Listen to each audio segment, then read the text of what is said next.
Hi, good evening, all. This is the August 24th Township Board of Trustees Business Meeting, and we will do the pledge first. I pledge allegiance to the flag of the United States of America and to the republic for which it stands, one nation, under God, indivisible, with liberty and justice for all. Thank you. Okay, we have some deletions, we have additions. Let me get through these first, and all right, first one. I need a motion to delete action item number 7, Toll Bridge Ordinance approval. We just weren't ready with that. A couple things came up. So if somebody could make a motion. Motion to delete. Second. All right, all in favor say aye. Aye. All opposed say nay. Okay, so number 7 is deleted. Write that down. Okay, second one. Delete action item number 1, approval of salary adjustments. There's been a change in how we set them up. We are going through those tonight, but this is the reason for the deletion of just the basic statement, approval of salary adjustments. Motion to delete. Second. Okay, to delete this, all in favor say aye. Aye. All opposed say nay. All right, so item number 1 is deleted. Okay, what we're going to do now is add action item number 2, that is the approval of salary adjustment for the fire chief. And now we're going to separate 3 of them for salary adjustments. I need a motion and a second. Motion? Margaret, do I have a second? Second. We got a second. Okay, so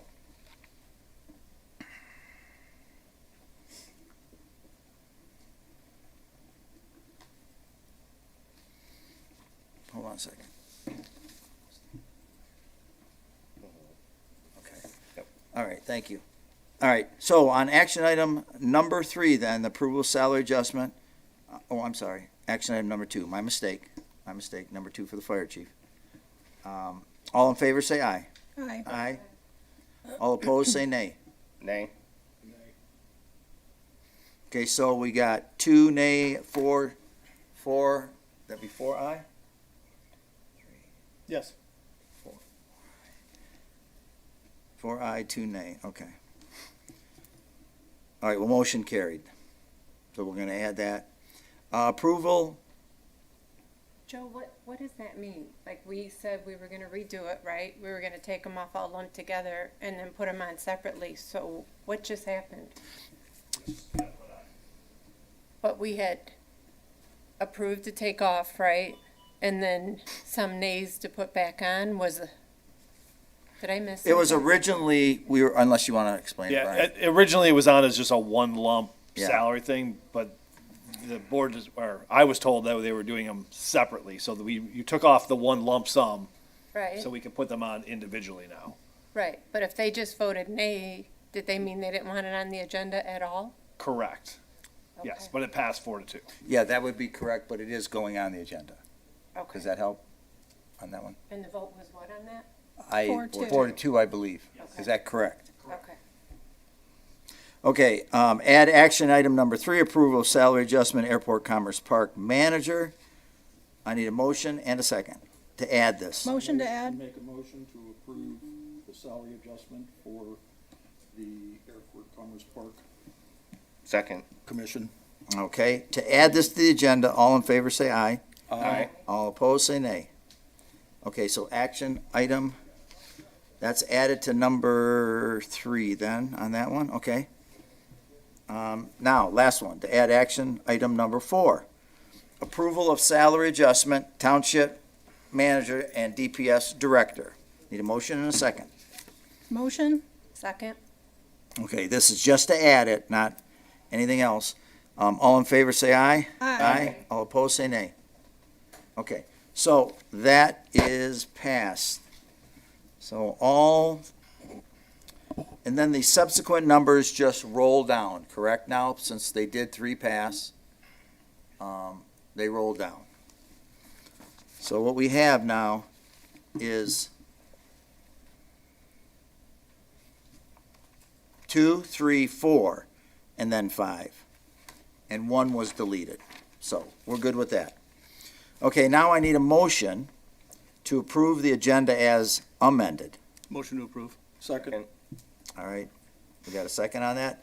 All in favor to approve the agenda? Aye. All opposed? Motion carried. All right, thank you. We'll start those after our 2 presentations. The first one, Roberta Urbani is here tonight, and she is going to do, or speak about the 20th Annual International Wildlife Refuge Benefit Dinner. Roberta, if you'd like to come up, please.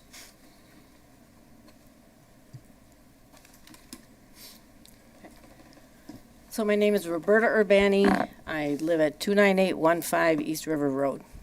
So I am the Secretary of the International Wildlife Refuge Alliance, which is a nonprofit organization that supports the Detroit River International Wildlife Refuge.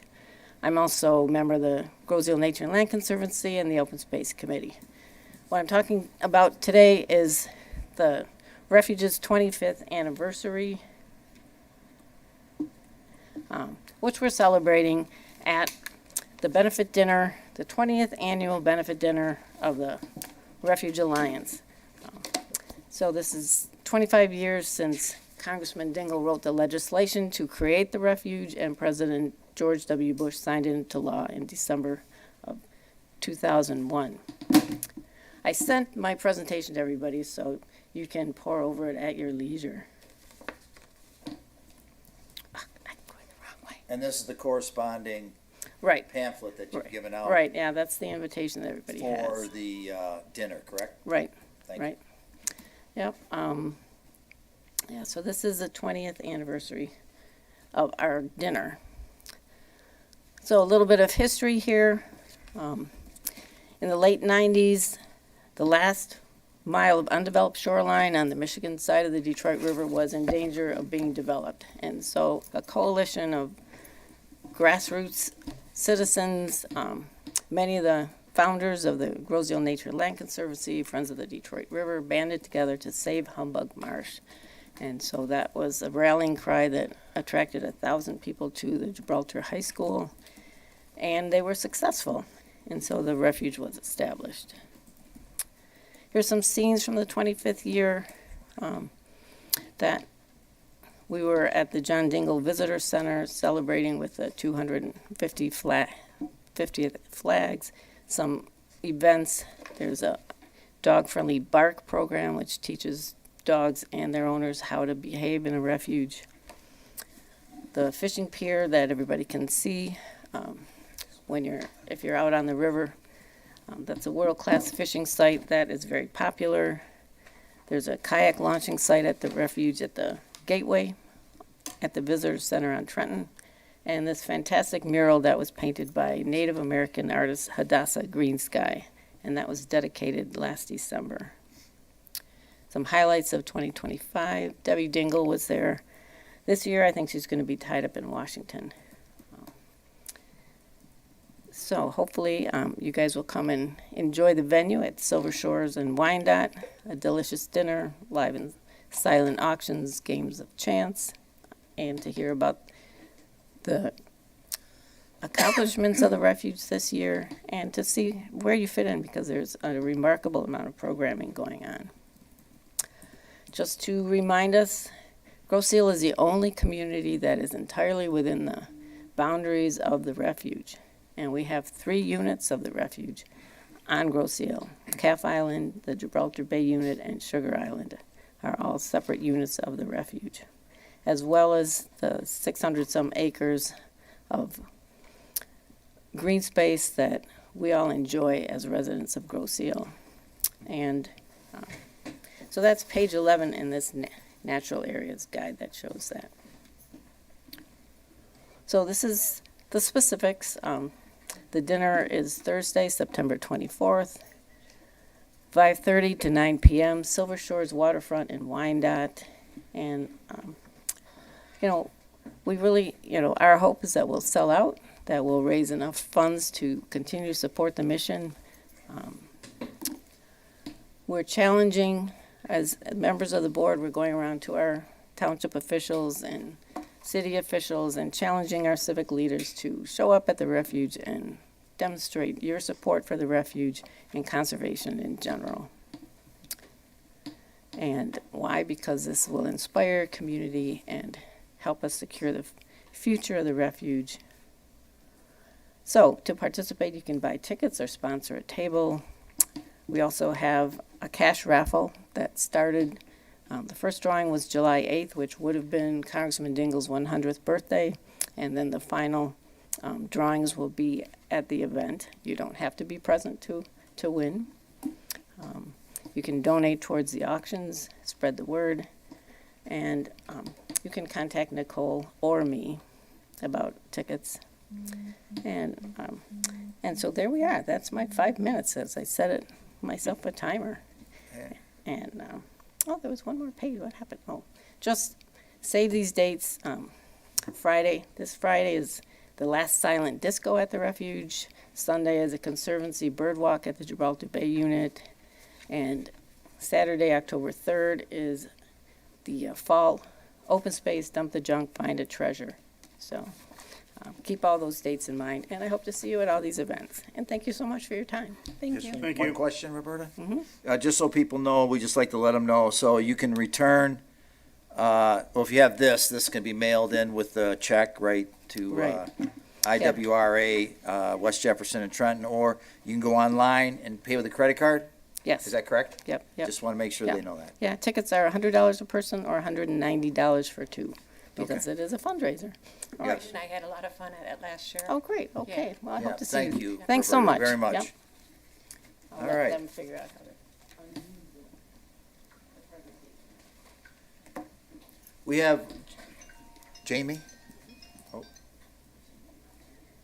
Jamie from Yo and Yo, with an audit presentation.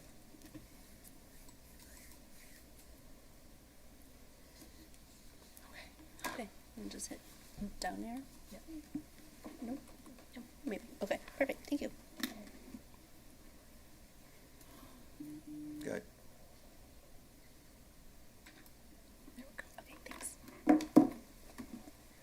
All right, well, good evening. Thank you for having me here tonight. My name is Jamie Rivette. I'm an audit partner with Yo and Yo CPAs. And tonight I'm going to go over the audit results from the March 31st, 2026 audit.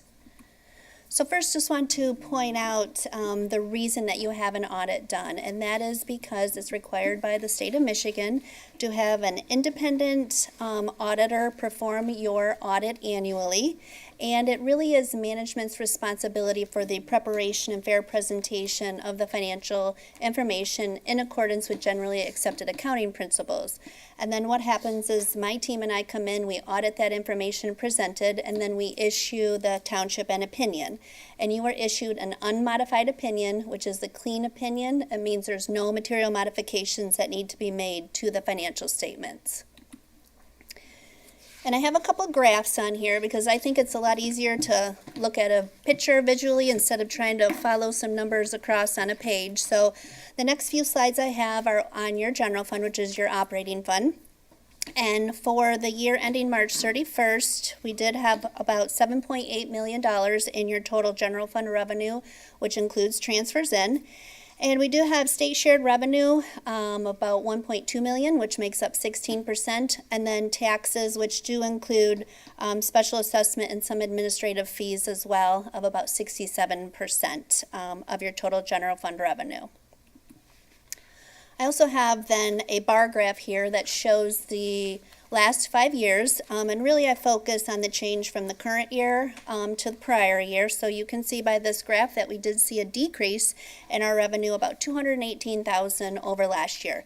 And really that equates to two main factors when we went back and were looking at your general ledger activity. The first one being is we had a decrease in the transfers in, so in revenue coming in from the toll bridge transfer. Last year that was about $492,000, and this year that was $0. And that is offset with an increase in the property tax revenue of about $131,000 and an increase in administrative fees over last year of about $259,000. Now, looking at the expenditures, so focusing on the funds going out of general fund, we do have total general fund expenditures and transfer out about 7.5 million for the year. And you can see from this graph that the majority of that is made up of your public safety. So about 63%, which obviously that is mainly your police services that you have. The general government, the blue section that you see there, is made up of about 14 different departments that were required to report based on the state chart of accounts. Those include things such as finance department, clerk, buildings and grounds, and then some general expenditures too. So that includes your insurance, capital outlay, and retirement expense are included in that. I also have a similar graph here then showing the expenditures and transfers out, which did decrease compared to last year, about 168,000.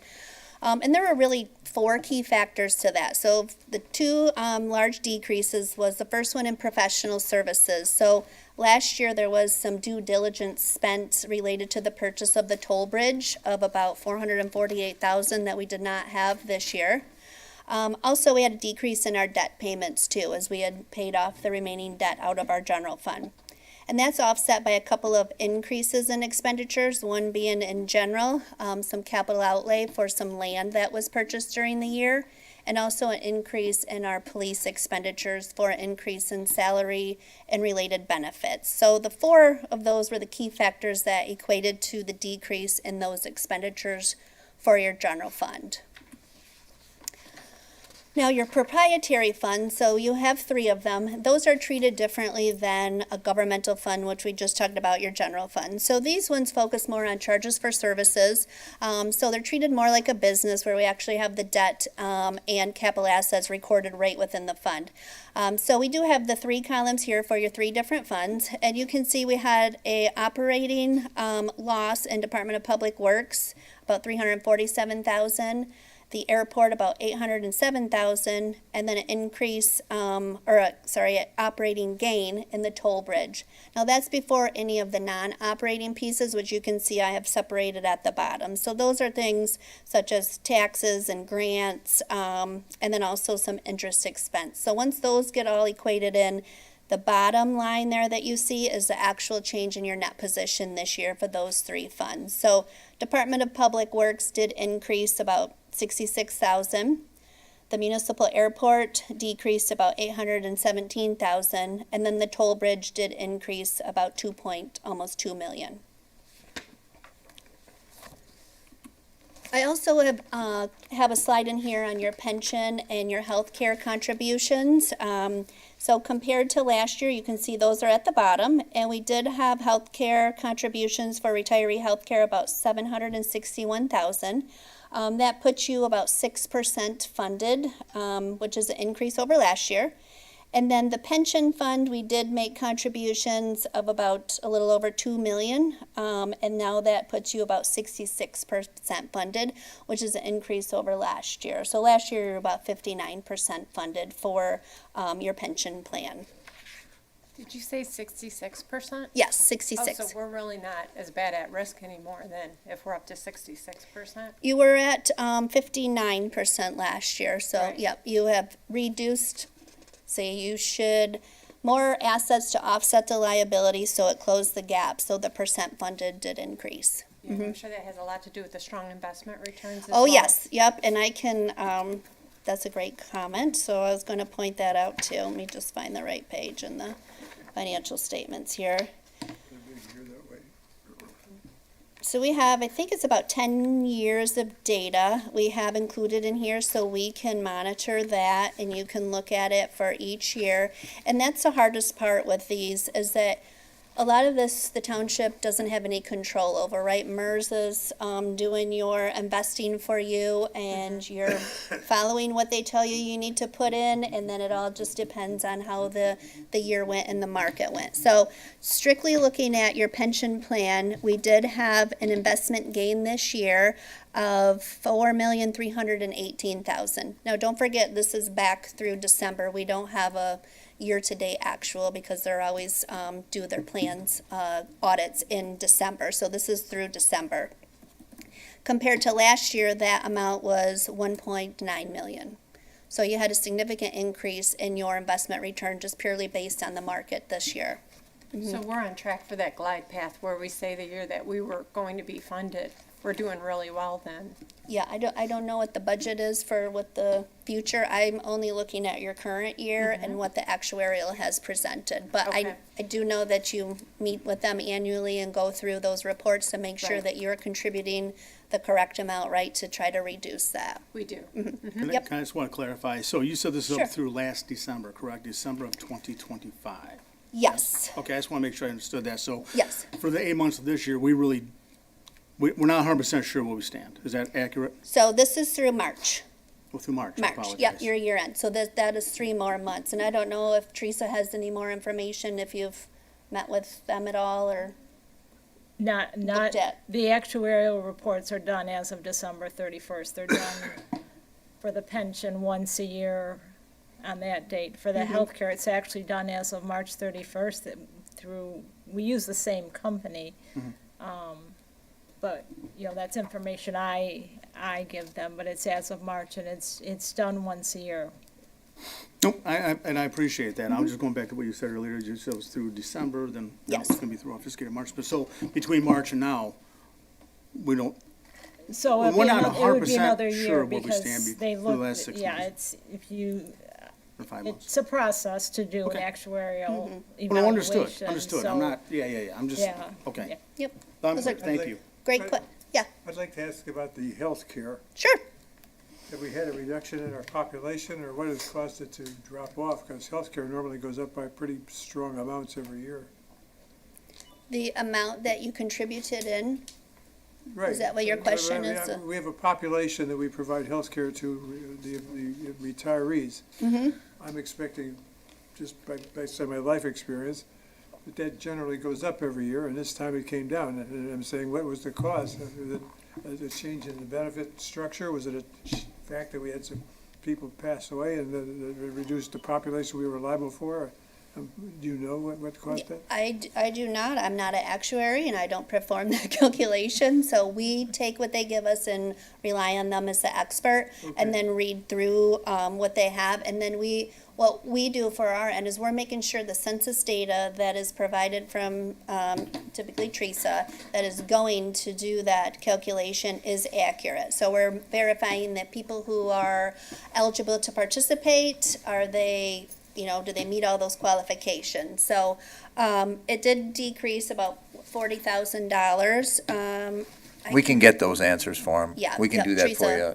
Teresa might know that, or it could be just a change in a percentage that they're using because it is such a significant estimate. If they changed a discount rate or something, that can fluctuate significantly Well, too. maybe if they have stock and reserves, it was good to them as for everybody else. Yeah, who knows? Also, just a point of clarification, the dollar figures you're seeing here aren't necessarily they may or they may not be the actual retiree healthcare expense. What she's referring to is the contribution to the retiree healthcare savings account.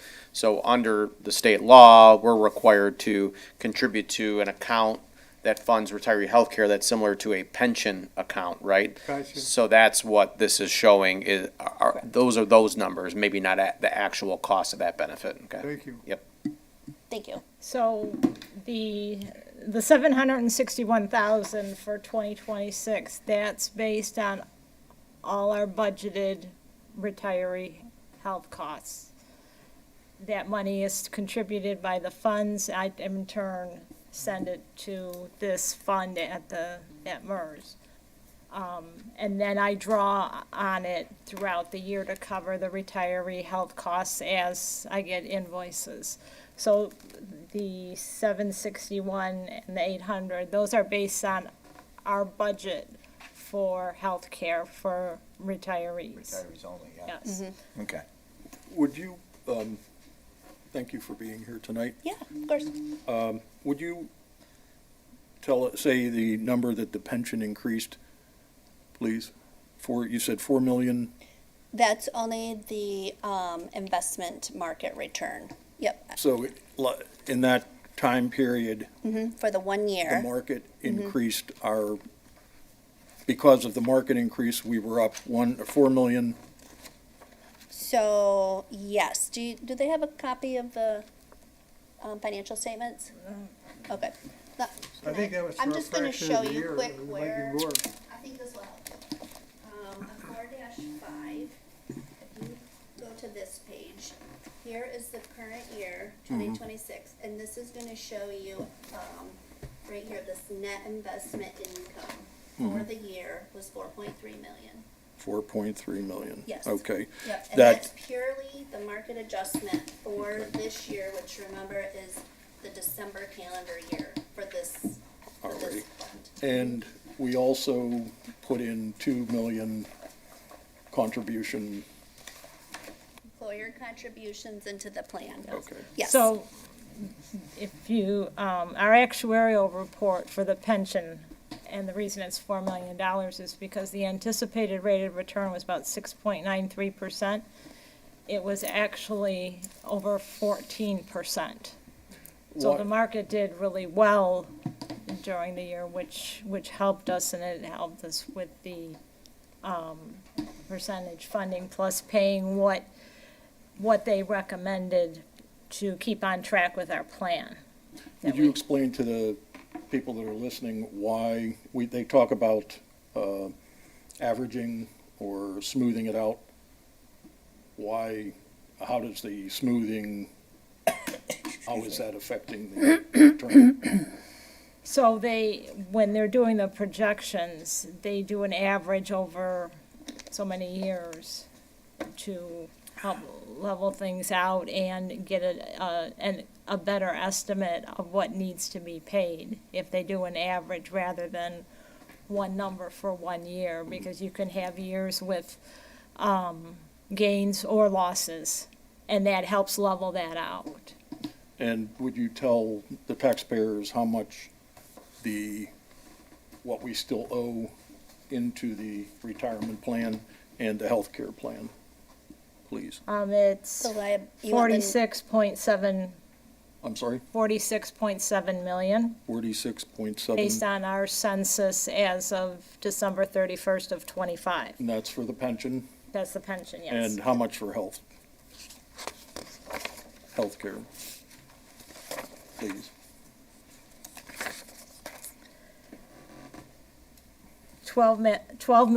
12,894,000. 58 million. So Teresa, can you also mention what the assets are in the pension system? So there's 46 million in liabilities. How much in assets do we have? We have in assets $30,650,000 as of December 31st. Okay. So the amount below, the underfunded amount, below 100% is about $16 million. That puts us at 65% funded, so we're set 66% funded. Yeah, you would net those two. So you calculate the Right. future liability, and then you look at the funds that have been specifically set aside by the township to pay for retirement and to pay for retiree, and then you net those, and then that tells you what the liability is for both retirement and then retiree. These numbers are significant in my opinion because they help spotlight Thank you. where we stand actually in our terms of Thank you, hard thank you. numbers.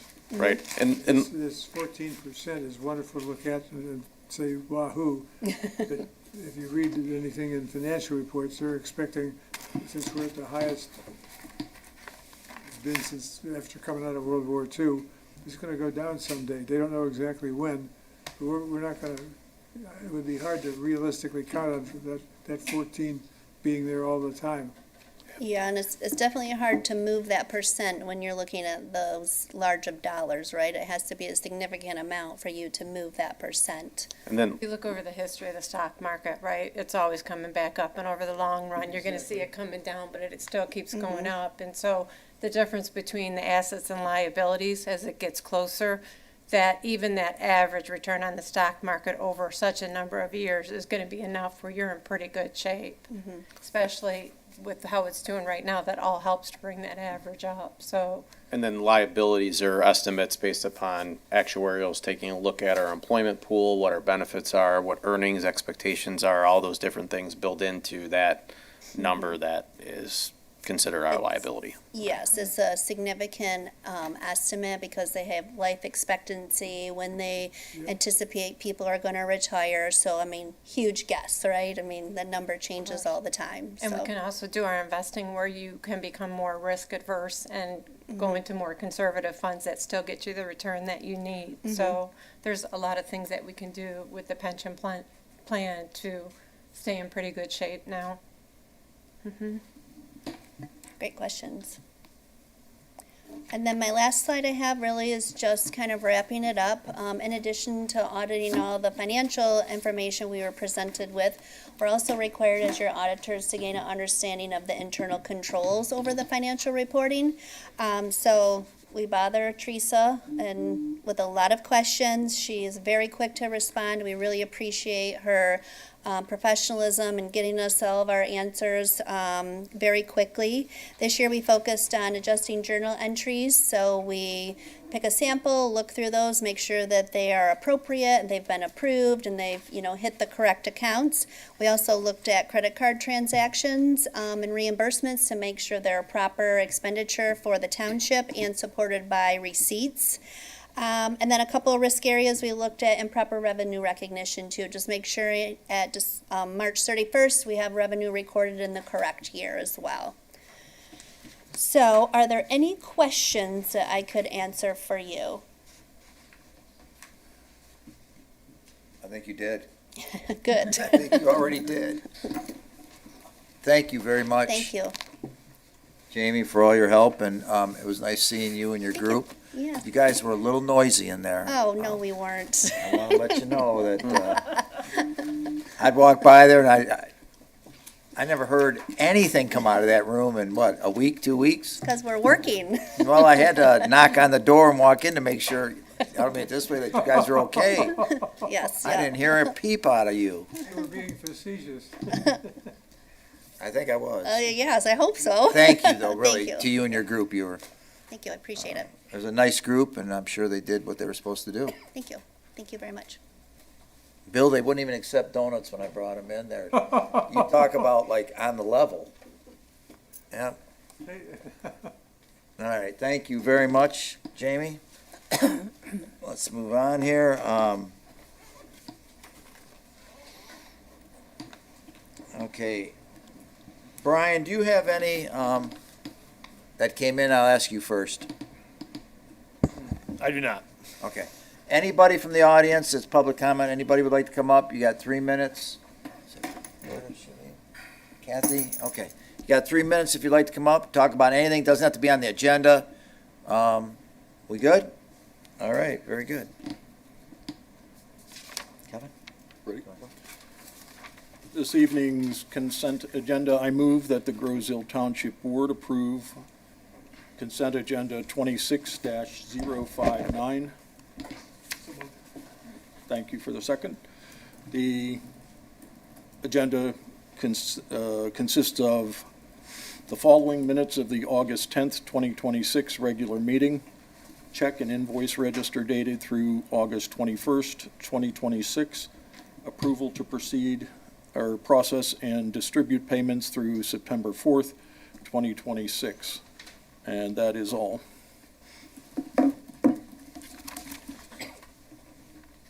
All right, sir. Any questions at all on the consent agenda? With none, we have a motion and a second. All in favor of approving consent agenda 26059? All in favor, say aye. Aye. All opposed, nay. Motion carried. Thank you very much. Okay, let's go to our action items. We have a whole bunch of them tonight, and let's make sure, I'm just going to ask you guys, make sure we stay on task. Obviously, keep it to what we're talking about. It's going to be a long time getting through these, and I want to make sure that we stay on the agenda and stay on task of what we're trying to achieve here. So, action item number 1 is deleted. Number 2, Mickey has that. Okay. Why don't you go ahead and read that? So this is the approval of the salary adjustment for our fire chief. The recommendation is the Groseal Township Board hereby approves the salary adjustment to the position of fire chief from the current salary of $87,062.50 to $93,681.50. This wage adjustment shall be retroactive to the beginning of the fiscal year, April 1st, 2026. Second? So this talks a little bit about the history purpose. Basically, we hired an independent firm, the Riemann Group, to perform a salaried and benefits study for the union and non-union positions. The purpose was to determine salary competitiveness. Based upon the study, the adjustment for the position of fire chief was $6,619. This motion is based upon the recommendation. I have a lot more to add, but I'll wait and see what order the supervisor goes in for comments. No, if you have something, go ahead. I have a lot.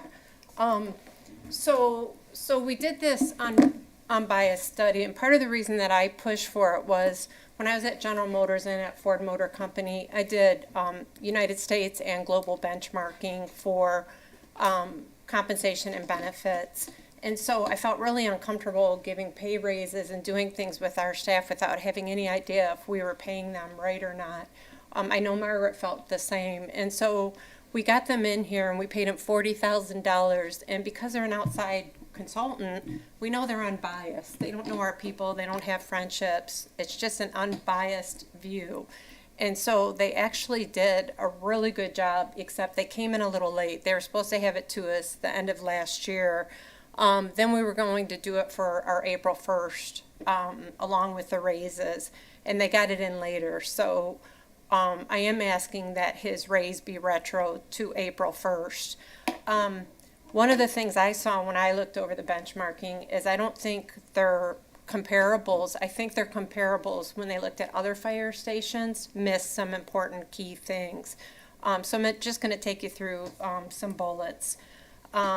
First of all, you're going to hear a lot about our general revenue fund, and folks want that for different things. This one is funded entirely through fire department millages and ambulance revenue. I mean, we could just use the ambulance revenue and not even touch our millages to pay this increase. None is from the general fund. We actually budgeted for $100,000 where I know I won't get that, and so I'm not even going to try, but $100,000 was approved by our fire commission. So the comparables, when I say they weren't on par, they compared it to fire chiefs that were part-time, fire departments that don't run EMS calls all the way to the hospital where ours do, fire chiefs that don't even go on calls. Most don't. If you're a fire chief, you don't see them on emergency or fire calls. Cities that don't go on water rescues, so if somebody's drowning or we have a boat on fire, they don't do that. They don't have 12 bridges in different states to repair. We actually argued over this because they didn't believe me, but our chief works 40 hours and has to go on a third of the calls during the day, the nighttime, on weekends, just to get his health care and benefits. So not only is he doing the 40 hours, but he's doing the weekends and the nights. When I was starting to write this up, every time he left the room, there were some of his folks around me that kept coming in and jumping in, telling me everything that he does, which to me says a lot. He has volunteers. He can't motivate with cash. These are people that just respect him so much as a leader that whenever he walked out of the room, they started saying, and he does this and he does that, and he's such a good leader. When I discussed this on our commission is such heavy hitters. Duncan, he's been on it for like 30 years. Jerry Bringard was general counsel at Ford Motor Company, and then I think he got promoted from that. They're the ones that are looking at this saying, give him $100,000. I was asked, well, what about the other GI managers? Won't they get mad? You can't compare public safety to other GI managers. Our other GI managers, I love them and they do an amazing job, but they're not working 365 days, 24/7. They don't have public safety on their shoulders when they're trying to sleep at night. Bob can go on an emergency call at 11 o'clock at night, put out a fire at 3 in the morning, and still get up in the morning and have to go to work. I was told that Janelle should get a raise because she has more years of service than Bob, with like 5 years of service. He's been on the fire department 14 and a half years. He's been there a long time. Camilleri trained him, and then Duncan also stepped in, and I know Duncan's there for him as well. They are all subject to trauma exposure, job-related injuries, PTSD, long work hours, life and death, significant risk of cancer, emotional toll, exhaustion. They don't get to sleep 8 hours, get up in the morning, go to work, have dinner with their families. They're lucky if they get a couple hours sleep. So when asked to compare to the other GI managers, there's quite a few differences. The safe community, everyone says, well, Groseal's so safe. Well, Margaret would probably have another opinion on that. There are a lot of things that happen here, and we've been seeing them lately. But other than that, we have an older population, and the older population means more EMS calls, more cardiac arrests, all these things that can go wrong. When I talked to our former fire chief, Duncan Murdoch, he said we're on the verge of having to go and up a step on how we staff, because when you have 1,000 of these runs a year, the water rescues, the bridges could be down, the marinas, all these things you have to plan for. Bob is a one-man show. He's got no other full-time people in there. It's volunteers. We may hire a fire marshal, and when we do, it'll be their job to do fire inspections on any fires that occur. But Bob will still have a $5 million budget, a $7 million worth of fire, EMS, and water rescue equipment. He will manage 30 volunteers that are relatively a new department. He'll handle administration. He'll handle personnel issues. He'll handle inspections. He will coordinate mutual aid. And again, I argued about that. They thought he had automatic mutual aid from other cities. He does not because of our location. He does right now 40 to 50% of all weekend calls that come in. Our land features are so different from anybody else. 12 bridges, and we all know what shape they're in. Several marinas, 600 acres of open space, Lake Erie and the Detroit River, an airport, land and water and ice rescues, and we border another country where they have to worry about what things are happening if there's a rescue. Okay, which country owns it? What if somebody is floating over? Medical emergencies, mutual aid, incident command, post-incident responsibilities. I could go on and on. I won't do that. The other thing is they said they want to keep him in line with the deputy chief. I don't know why not the police chief, but okay, for sake of argument, if we keep him in line with the deputy chief will be is up around 102,000, 103,000. They don't even want to bring Bob to 100,000. So all these things, I'm a pretty logical person and fact-based, and I can't reconcile this. I only have one vote, and I'm going to just accept that. I only have one vote, and I will be voting for this. The rest, I can't explain why they do what they do. All I can ask is that you pay attention to their votes. All right, thank you. Anybody else have something to say? Nothing this way? Jameson? So when we hired in the current fire chief, we agreed that he would complete his training prior to receiving significant raises. Presently, the fire chief position is paid at nearly 17% higher than it was paid at 18 months ago, which is when the hiring took place. So I don't see a significant reason to increase it further this FY, after we already have at the beginning of this FY, and then provide retroactive pay. I would much rather provide the pay raise during the new fiscal year when there's a new budget and, and along with the other raises. All right, thank you, Jameson. Do we need a second for Did you? that? It was already said. No, this was seconded. That's why we're discussing. Did anybody on this side? I just want, Yeah, so Margaret. my understanding is that this was budgeted for at the April meeting by the Fire Commission, that they put this in their budget. So we've had this for this fiscal year ready in their account. So I don't think we're not budgeted for this. And I'm just gonna say, I'm not really sure what it takes to be a fireman. I can only guess on this one. For me, as somebody who would be rescued by one, my hope is that 14 years of being a fireman makes you very qualified. What years of service do not make you is a leader. Leadership is something in you that you have and others recognize. What makes you a leader is those people wanting to follow you. To me, from everything I have seen from Chief Roscoe, he has that.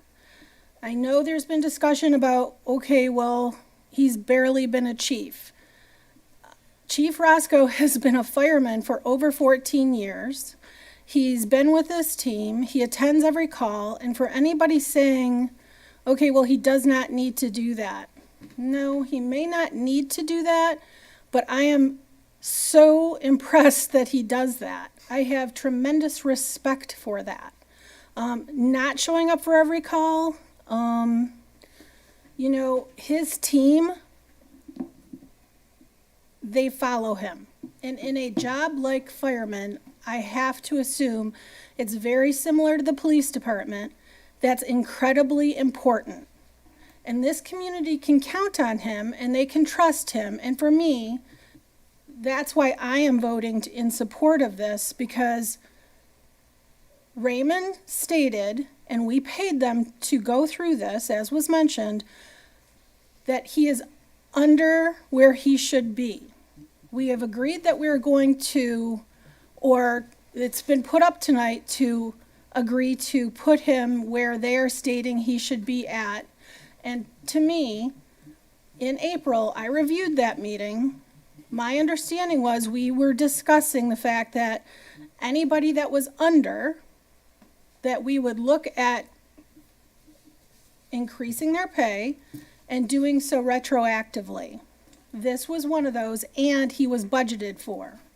So that's my statement on this topic. Okay. Thank you, Margaret. All right, so, But we going down the line, or? I was asking you guys, yeah. Oh, yeah. Nobody, No, that's go going on, down the speak line, up, so. buddy, speak up. Go ahead. I can't comment on what it's like to be a fireman either. What I can do is speak about the Raymond Group study, which I certainly appreciate, but I believe that is information we should use for the next fiscal year, me personally. I understand what was said earlier by Trustee Bartlett and Trustee Shelton regarding it already be in the budget for the fire department. I'm looking at all these raises collectively, and the Raymond Group information is a great study tool for us to use for the next fiscal year as far as I'm concerned. Our taxpayers, or our citizens, our islanders have already been hit with a transit tax from Wayne County, police renewal and a police increase. And we don't know what else is coming down the pipe. Everything else is going on around the country. Prices of everything is going to rise, gasoline, groceries, everything else. Good. It would be, in my opinion, that we should, well, I basically hold off on any raises until the next fiscal year so we can make sure it fits in all the budgets.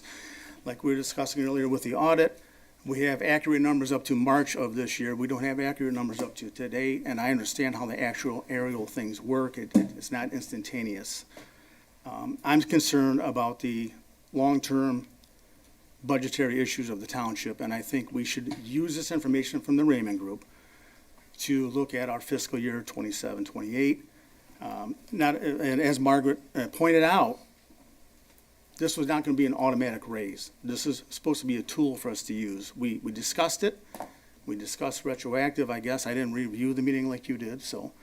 But we say a lot of things in a lot of different meetings, but I think at this point in time, we need to take that information, digest it, and look at the next fiscal year budget. That's all I have. All right, Mark, thank you. We'll go, Kevin. I just would like to say I'm in agreement with Trustee Mills and Clerk Yeager and their comments. Okay. Jameson, you already commented? I did, yep. William, do you have anything? I'm in accord with Jameson and the Okay. the remarks that have been expressed. Okay, I'm just gonna throw this out there, because I kind of see which way the vote's gonna go, and I'm just gonna ask you a question. Is anybody, where's not amicable, because that's not how this has been, but to do it sounds like nobody wants to go retro in the action item. That's not true. I wanna go retro. No, that's true. My question is, because it appears I'm just gonna come out and say, it certainly appears to me, there's 4 votes to say no to this action item, which means there's no raise at all. Okay, so is anybody willing to ask Mickey to do a friendly amendment then to use this and say, so it will go through as a raise, but for the 27, that's the next one coming up, as Mark stated, the 27? Or do you want to vote on how it is? Let me ask this, Joe. Yes. There were a couple of things, though, that were said that I think were misleading. Training was brought up. He is ahead of his training. Not only why he was a one-man show, but he is ahead of the training that he committed to.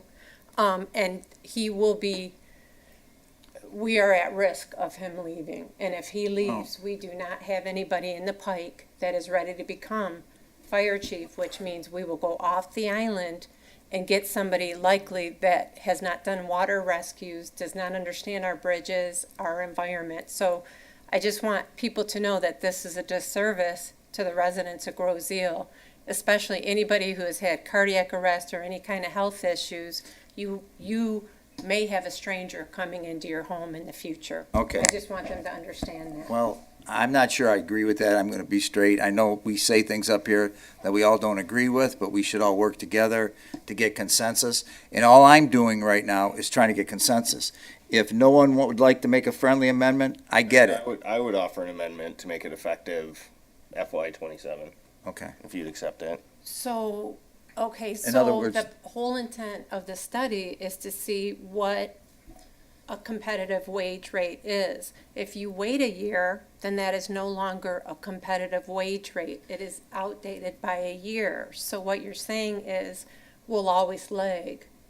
Well, we'll look at it next year, but the point is, I'm trying to come up with something because I will vote for this gentleman to get a raise. I'm telling you, no matter what you say now, you can tell us about all the trainings. I don't think 4 people are going to change their minds up here. So you think I have 4 people that will vote for him to get a raise, but not retro? That's what it appears to be. That's exactly what they just stated.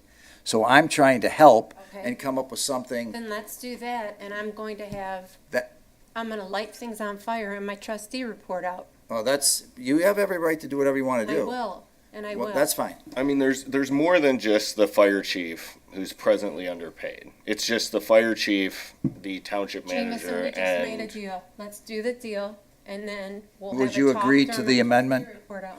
are you accepting the Would friendly you- amendment to make it So- effective FY '27? First of all, Before we're she- not gonna call it a friendly amendment. I mean, that's the term in Robert's rules, so it's a doctrinal term. Well, I don't care what Robert calls it. We're not going to call it a friendly amendment. It's a very bad decision for the residents of Grosse Ile. But because I have no choice, because it's either get him some money, but not the money he's worth. So Bob, I truly apologize for this. I tried. So I will accept that where we get him a raise, not what he's worth. And so whatever you need to do to amend. So Brian, whatever you need is to that a amend yes? it. Well, wait, Would that- before we do that, can I ask a question? You can ask a question. Okay, so there's money in the budget for this fiscal year, yes? Right. Thank you. Right. So what I'm asking is, I'm not really clear, based on our study session, how we've gotten to where I can understand if you don't want to retro it. I'm misunderstanding why we would not start that raise effective whatever their next paycheck is and do it that way versus waiting an entire year. Because again, I'm really misunderstanding the discussion during the study session and how we've gotten to this stage. So I'm just curious well, hold what the on. response is to I that. mean, I Yeah, think there's- from the study session, it's actually pretty clear, but if we look at, there's many people on here that are, I shouldn't say many people. There are several positions on here that are not paid at Raymond's recommended mid-tier pay grade, right? And there's some of them that we're not discussing tonight that are even below the recommended grade minimum. So we're singling out a couple of people and providing them not just raises, but retroactive raises throughout the whole FY. The top three that were the most over, or most underpaid are the ones that we are singling out. The top three in terms of being underpaid are the ones that we're saying, hey, these guys are so far underpaid, we have to do something. Two of whom were budgeted for is what I'm just getting at. So for instance, police chief and deputy chief were not brought up for today because we had not budgeted for them. Are they below the rate that Raymond provided? Yes. Well, let me just finish it with this, because we're gonna go round and round with this. We could go another 20 minutes. Yeah, but we're logical, and we have a difficult time Okay, understanding then arguments listen that to are me, please. logical. If you could listen to me. I'm not sure what any of you are gonna say tonight. It's not going to change 4 votes. We can sing and dance, we can do whatever we want, but it's not gonna change the 4 votes. They have their reasons. I am willing to give him what Raymond says.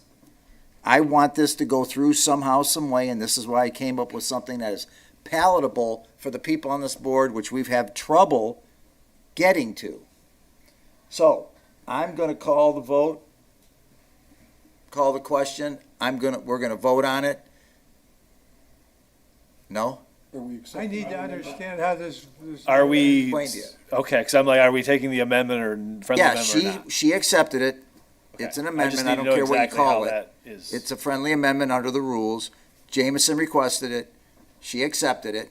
And then now the action item that we're voting on is this raise that Raymond suggested at this level. And the caveat, the only change is beginning 27, it'd be April, April 1st. right, of 27, Teresa? Wait a minute, when would this be effective? April. April 1st. April It's No, the 1st. fiscal year. I agreed to the friendly amendment. This raise is effective immediately. No. She Oh, thought you you meant don't for want this to fiscal take the year. friendly amendment that it would go to next year? No, it's effective immediately. Okay, It's a raise then we're gonna effective vote. immediately. Then we'll vote on the regular. Wait, Joe, I thought that's where you had the 4 votes. No, we don't have, you have 4 votes, they're gonna vote no. I believe, it sure sounded to my ears that they're gonna vote no. and So he's they're not even gonna give him a raise? No, because No retro, no raise? they don't want it. I thought Jameson was going to vote for the raise and no retro. I said that in the- a raise effective to Amendment. Raymond's recommendation on the FY 27 fiscal year, which would be April 1st. That's So why I'm trying to basically, get we're him a voting raise. to give him nothing tonight. If you vote and don't take the friendly, I'm not telling you what to do, please. No, I wanna understand what is being If offered. you take the friendly amendment, we'll be voting on his raise tonight, and he'll start in 27 with the raise tonight he gets, up to 96 or 93, whatever that is, 93 something. Okay, we No. need to take a 5-minute break, Why? because I'm gonna start swearing, so give me Well, a 5-minute break to think about it. Well, let's vote on it, then you can start. No, a 5-minute break, what does that Why hurt? do you need a break? Because I asked for one and I'm I being call the polite. question. No, Kevin, you can't. I asked for a 5-minute break and I'm being very nice. What is the harm? The harm is need to take care of business here. I'd like Joe, to look throw, at me. I asked for 5 minutes. I know, look at me, I need to conduct business, what did you need? Technically, we've given breaks to people I'd before. like to suggest So I'm that not we do something understanding that would why we're not take 5 now. minutes and give her a break and get the job done. It appears to me that if we want to make progress with the spirit of what we have here, we take the current motion as it exists, turn it down, create a new one that puts in April 1st and vote on that. That's exactly. That's what I've we're doing. recommended, but That's what she the hasn't amendment does. accepted it, so. Bill, that's what the amendment does, So, but she doesn't want to take all the that. conversations that we had about going back to April 1st and all the conversations we had in doing the study and making it effective then, our word as a board means nothing. It means nothing because it's not budget, it's not revenue. We can take this all from our ambulance revenue. It doesn't matter where you get the money.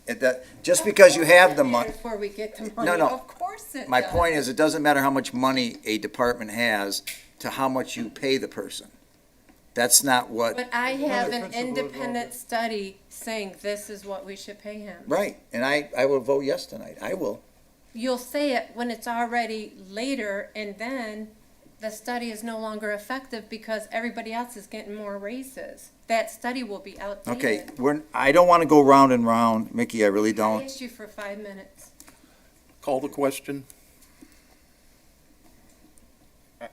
I don't even know if I don't know. I don't know if we can take a break while an item is on the table. We've I don't- had, Are the police board gonna members come and get up and leave. Well, no, but during- we should There's no- follow the let's rules just- of democracy. We gotta do one or the other. Nothing's gonna change when you come back I want to make sure I understand it, and I would like to talk to somebody from my fire commission. 5 minutes. This is a man's career. We are likely going to lose him. I know you don't believe me, but I have had personal conversations. Well, that's- And I would like to then we- have a conversation with the one person from the fire commission. Just 1 5 minute. minutes. Just 1 minute. You're talking about a man's career. I'd like to get another piece of time here, but I need another nickel in this game. Correct. I- So we've had people get up and leave during meetings without asking. So I'm not understanding why we can't give her 5 minutes. Let's get this issue resolved. Bill, Brian, you yelled at me because you wanted to move things along, or you wanted more time, and then you didn't come to the next meeting. Hold on. I'm asking for 5 minutes. Don't. I'm asking Brian, for 5 minutes. tell us the rule then that 5 you were gonna minutes. say. You could have, I looked it up, you could have a recess, but you would need to vote on it. I have to vote on it. You would have to have a All right. vote on taking a recess. Let's take a vote on who would like a recess. So I assume you request a recess, I assume somebody seconds it. Second it, Okay. to get a vote. Second? All those in favor of a recess, say aye. Is that what's appropriate? Oh, I thought you were taking over. Yeah, let's do a roll call so we know. Bill, what do you say? Recess? Yeah, I suppose, yes. I wonder if he's gonna call this guy and talk to him. I have some reservations about that. I'm not calling anyone. Go ahead, Bill. Yes or no? Just tell me. Do you want a recess? Let's get the recess in and I'll make it 5 minutes, yes. All right. Mickey is a yes, obviously. No. I'm a no. No. Yes. Yes. Okay. Then it's a yes. All right, 5 minutes. We'll be back. It is 8:02. I want everybody back in their seats at 8:07.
Okay, thank you, we are back. All right, where we're at now, That nickel they put in there yet? What? I've got a nickel's worth of time I've got coming to me. I don't. All right. Just to rehash or to go over what we did. Mickey, you're in agreement with the amendment or no? I gotta know that. Say the amendment one more time, just so it's on the record. The amendment would be that we vote on his raise, the suggestion that Raymond stated, which is the 90, I don't have it up in front of me. Just the recommended raise from Raymond. Yes, right? and to start in fiscal year 27, April 27. It's $6,618.50. Yes. Okay, will you accept that from Jameson?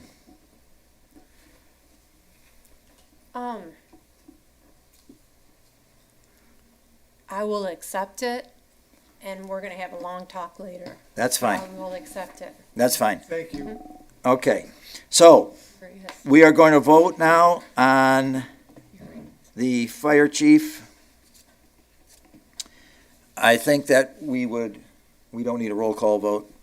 This should go right I through. would like a roll call vote. I wanna hear everybody just screw our fire chief. Okay, I would like a Mickey, roll call. Mickey, I would let's, like a roll call vote. I know, no, that's fine, but let's go easy on the verbiage, okay? Let's go easy. You have your right. I know you have a First Amendment right like everyone else, but I would just ask you that this is what we're trying to do to get consensus. Okay, so that would be action item, that's number 2. For the raise of the fire chief, all in favor? I ask for a roll call. You want a roll call vote? Yes. Okay, Bill, how do you vote? This is the raise of the fire chief next year, though, in 27. Okay, it was the amended one, not now. The amended, this is the amended one. Not retroactive or not now. Correct, it would be April next, I'm in Fiscal favor of year. that. Next fiscal. oh, Bill's a yes. Okay, Mickey? Aye. Jameson? Aye. We'll go down, Margaret. Aye. Mark? Aye. Kevin? Aye. Joe, aye. Okay, 7-0, that has passed. Okay, let me pull up, William, I'll take, if it's okay with you, I'll take, Take them all, Joe. We talked about it. no, I just want to pull it up here, I have a copy of it. Which one is this? I better have, It's the airport, Commerce Park manager. yeah. All right, I got it right here. Oh.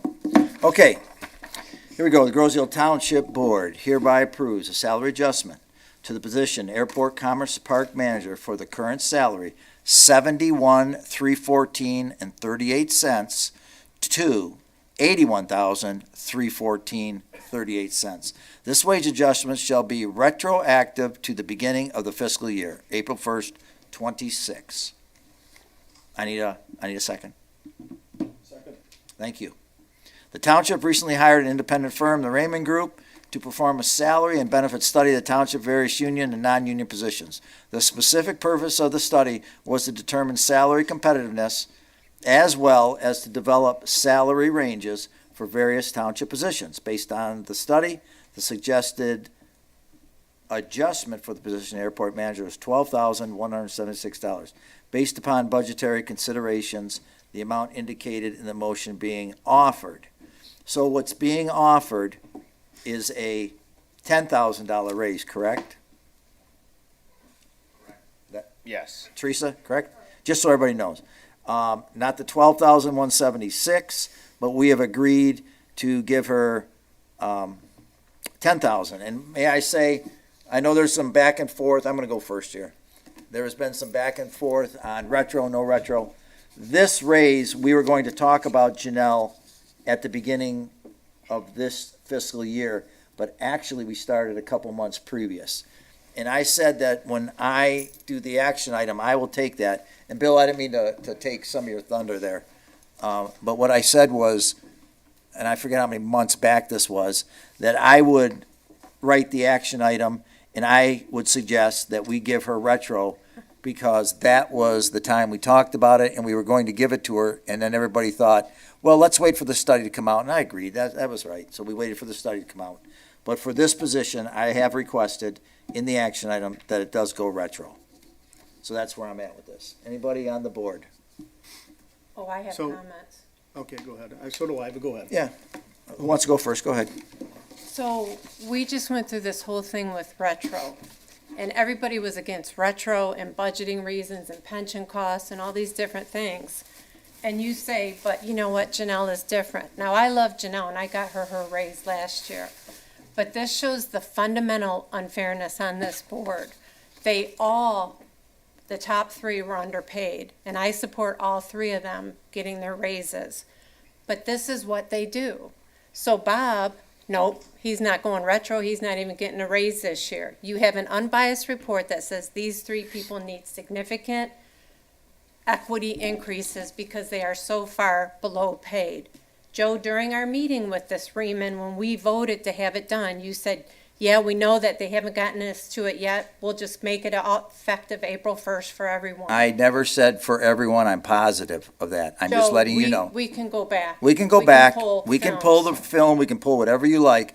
As Okay. of this date, as of But those right months now- ago, But right now, I knew you were going to do that. I You're just don't saying want you to that- misspeak about me. That's I'll all. go back and pull it, but right now you're saying to give it to this person, but not to another person. It's not and that about other bias. person Isn't even getting a raise. Your definition and the definition of bias are two different things. So I'm just letting you know, when you Bias to personally, me is same facts, when you different treatment. okay, I Same don't want to interrupt facts. you. Go ahead, keep going. Same facts, different treatment. Okay, wrong, okay?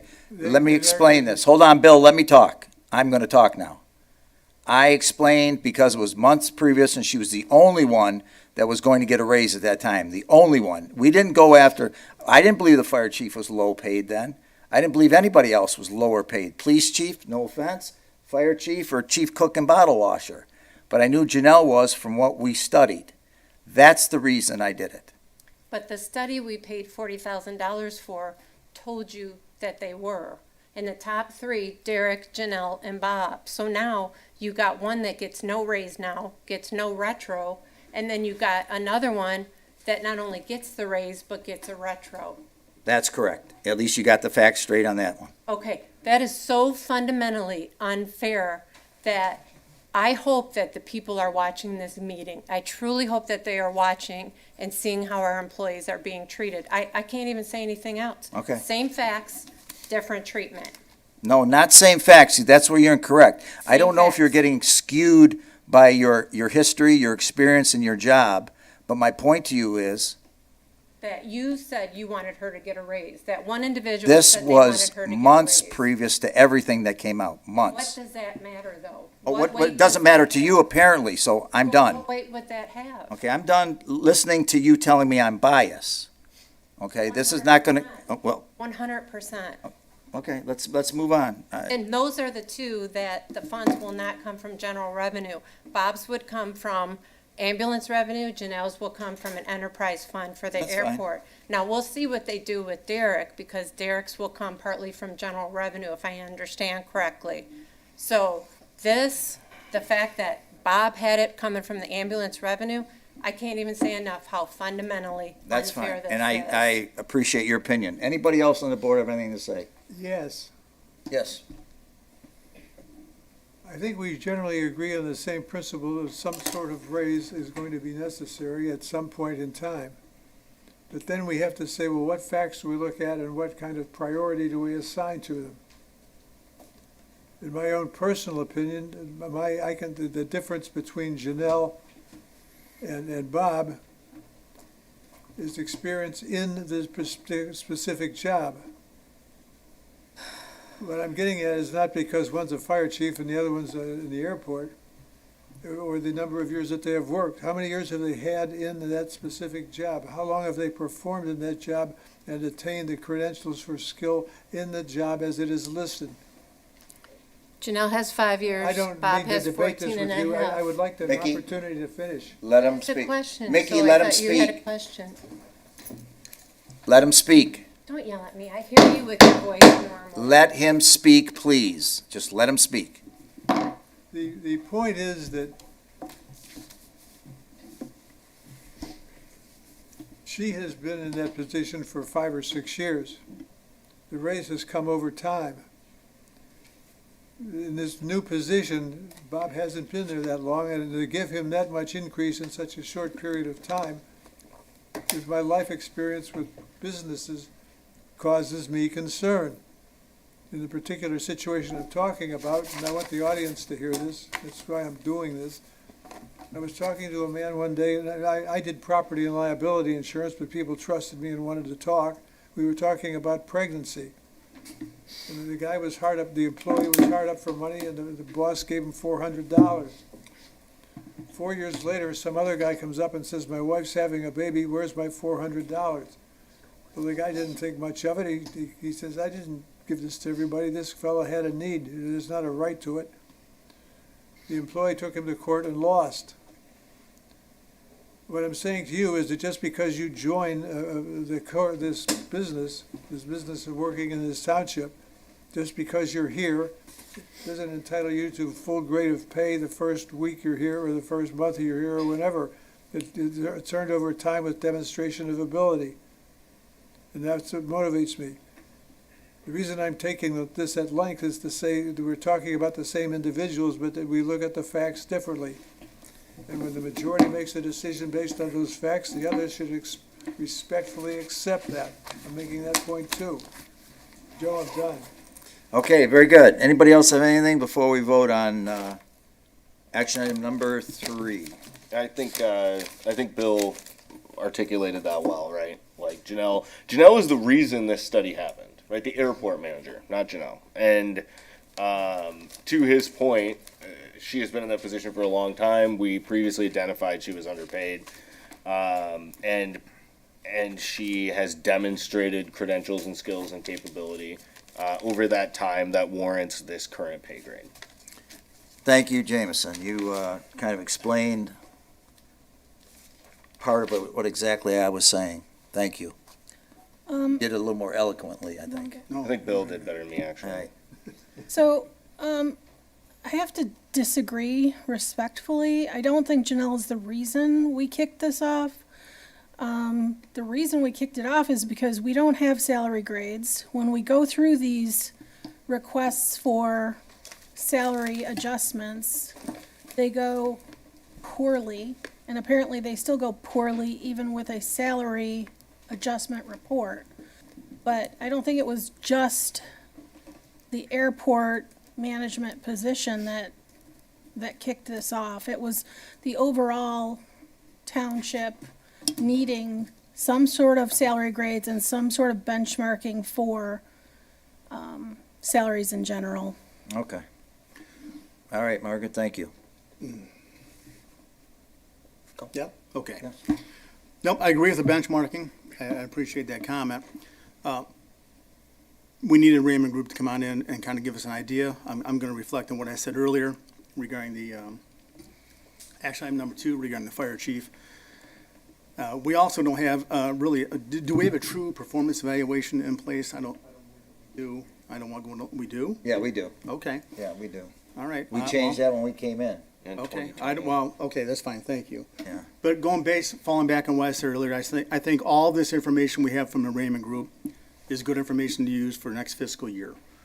I don't think we should be going into budget amendments and raises on top of the new taxes imposed upon us from Wayne County and from our own city here, township here, regarding the police renewal and the police increase, which was, I'm not saying it wasn't necessary. My point is that everything else is going up in price as well.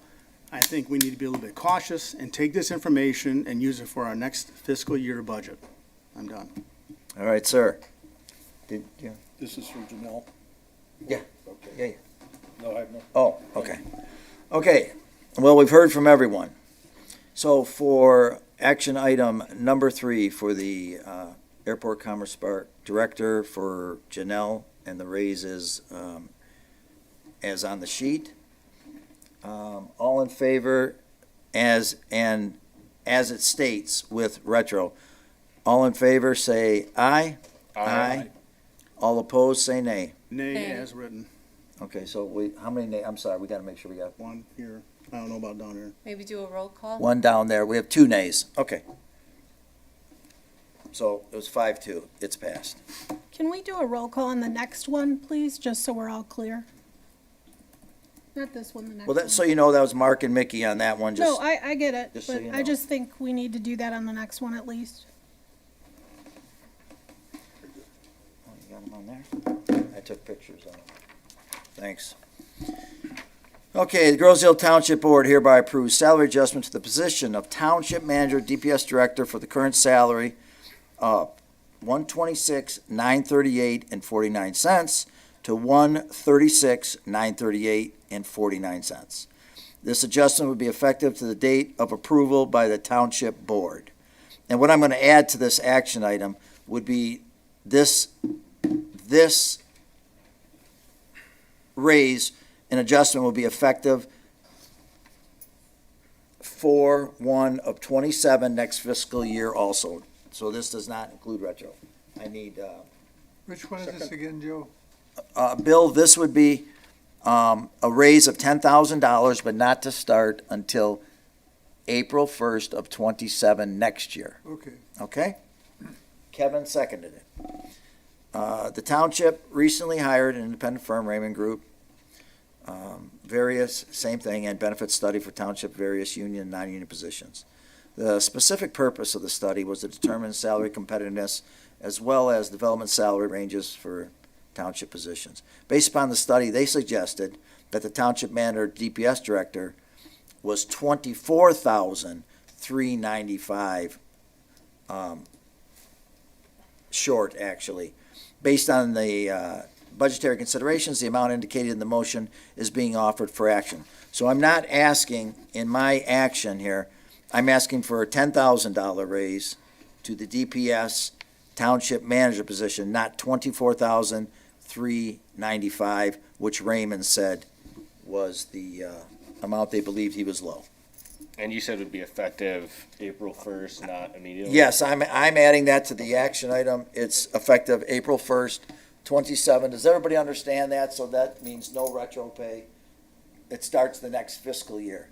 And I'd like to start on this by just saying, I work with Derek every day. I'm here nearly 5 days a week in the beginning. When we had the bridge issues and buying the bridge, he was compensated, if you recall, a one-time bonus of $7,500 for all the work that he did, which was quite low, but I thought it was adequate at that time.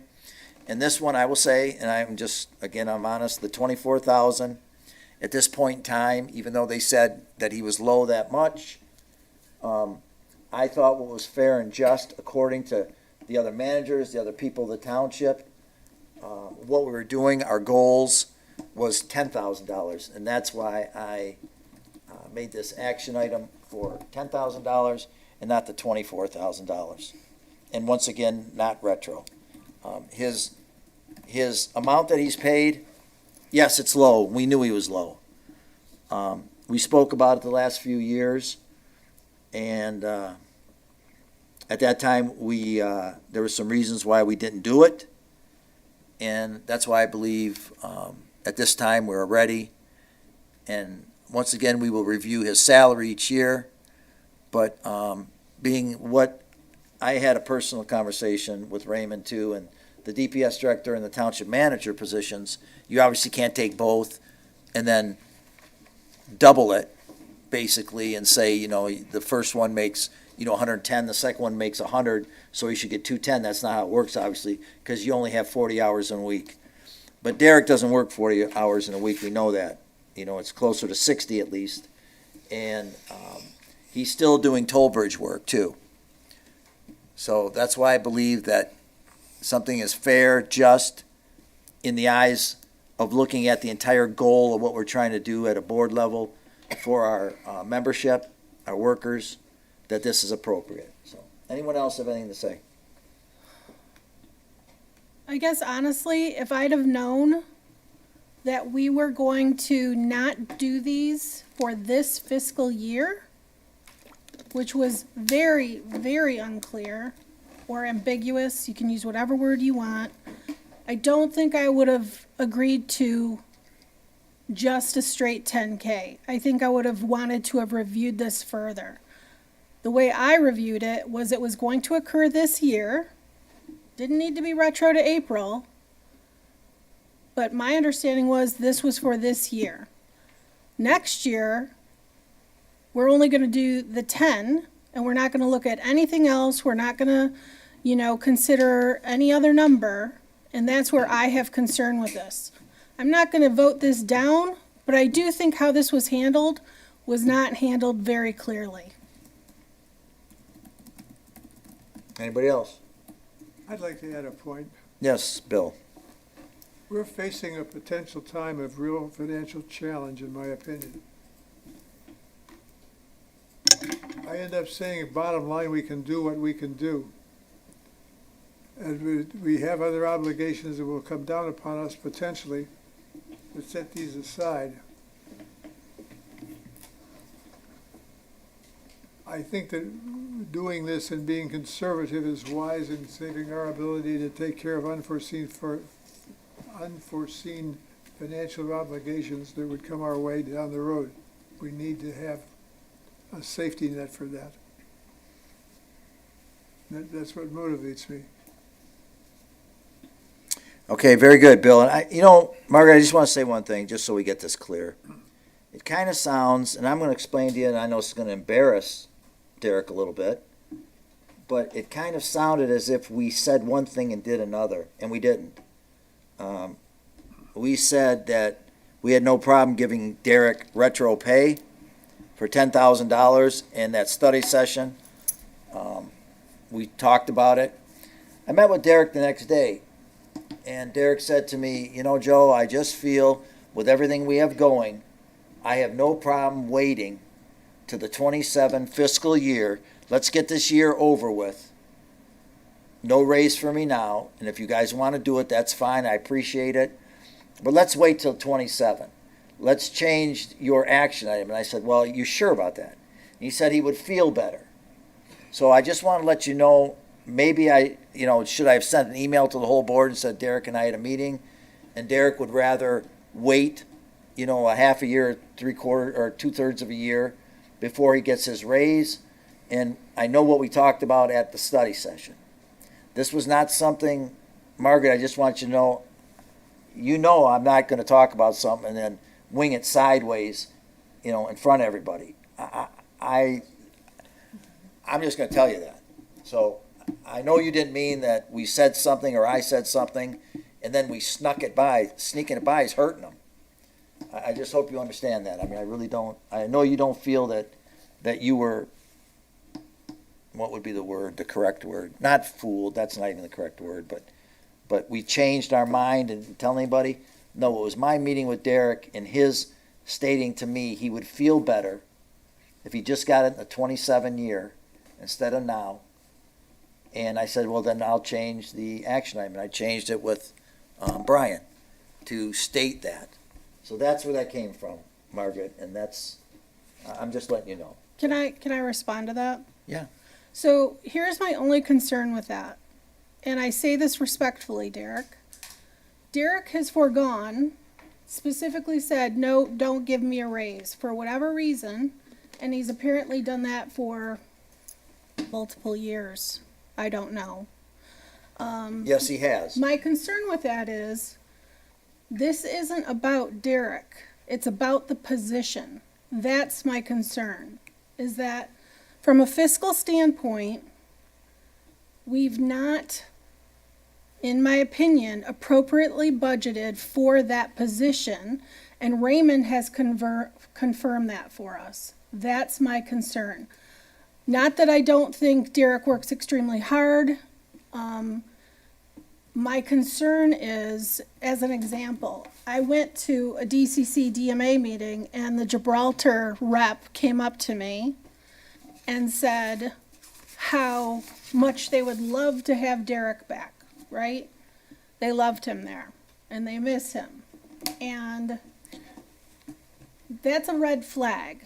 When we have these positions and we have to take the names out of them, it's about positions and it's about making sure that we are funding them appropriately and that we have people who are going to want to move into those positions at some point, or we want to retain people for those positions. And I know everybody thinks, oh, nobody leaves Groseal. Okay.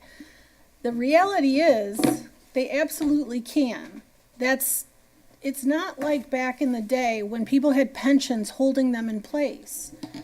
People jump for money all the time. At a certain point, it just happens. In any corporation, I'm sure in government it can happen.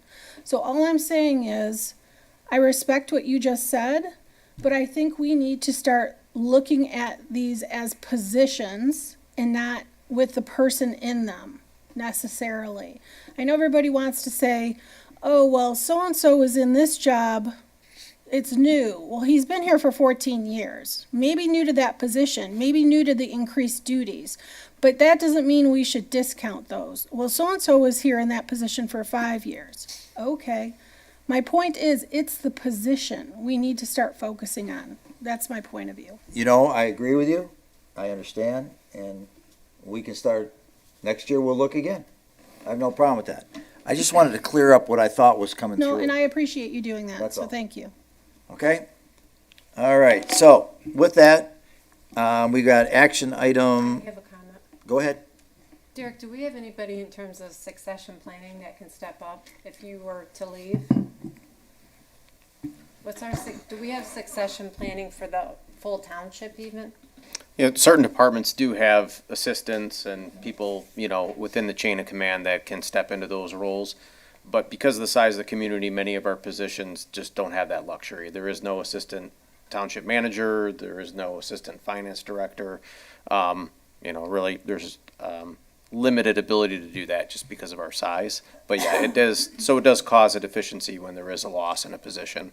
You know, obviously community development, we have some really good staff internally that are carrying us through. They're doing an excellent job for us, but nobody that can readily step directly into that position. That's another example. So I would deem you, Bob, some others as having critical skills and no backup, I think.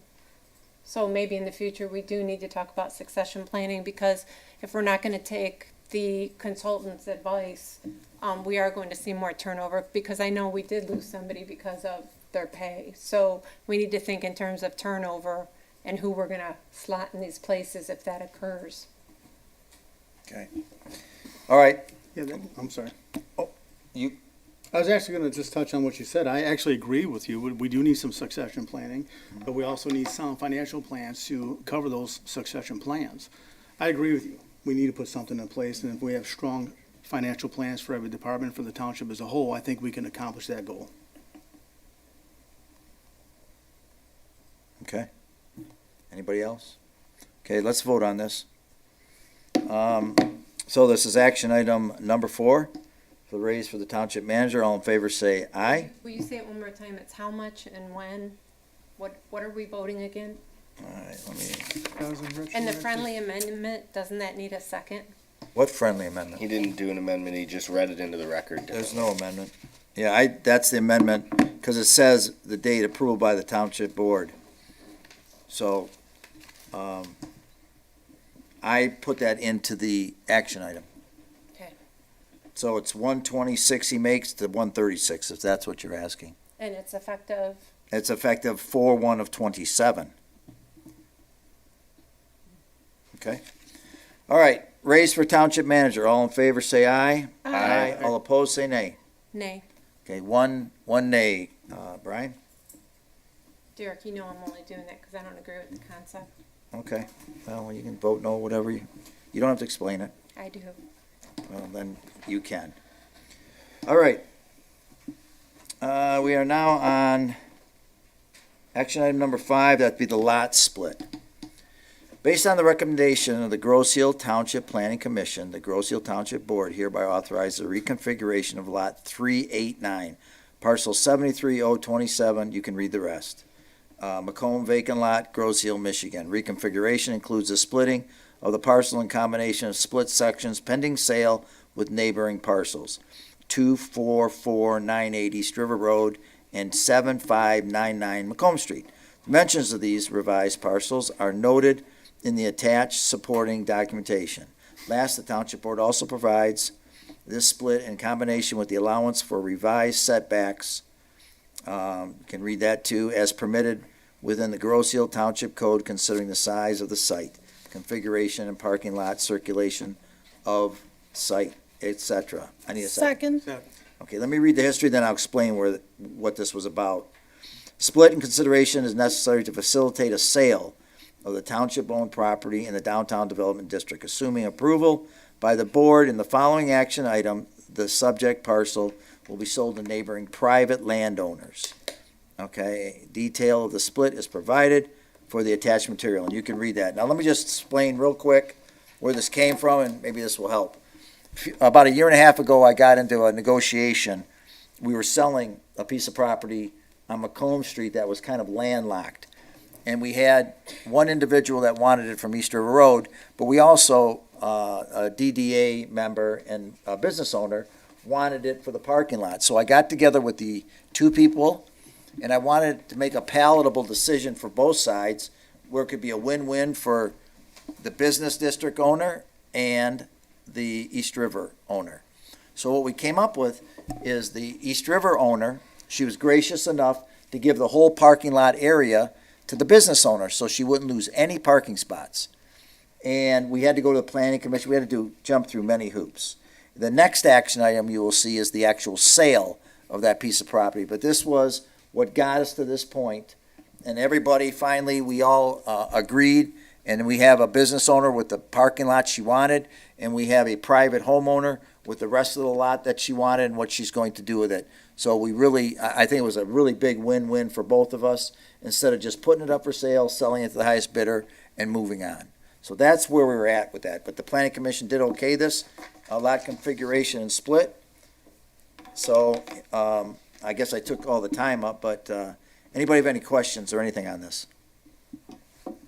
Okay, with none, the lot split, property, Macomb vacant. All in favor, say aye. aye. All opposed, say nay. Okay, motion carried. All right, now this one, the next one I pull up here will be the actual sale, and I'll explain that one also. Okay, the Grosse Ile Township Board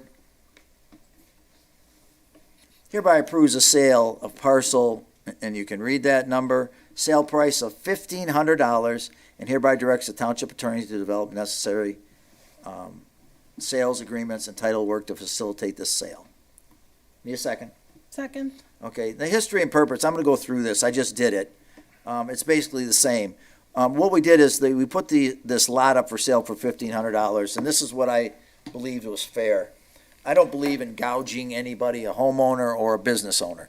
So when we put it up for sale for $1,500, we got both parts agreeing to what I just stated in the previous action item.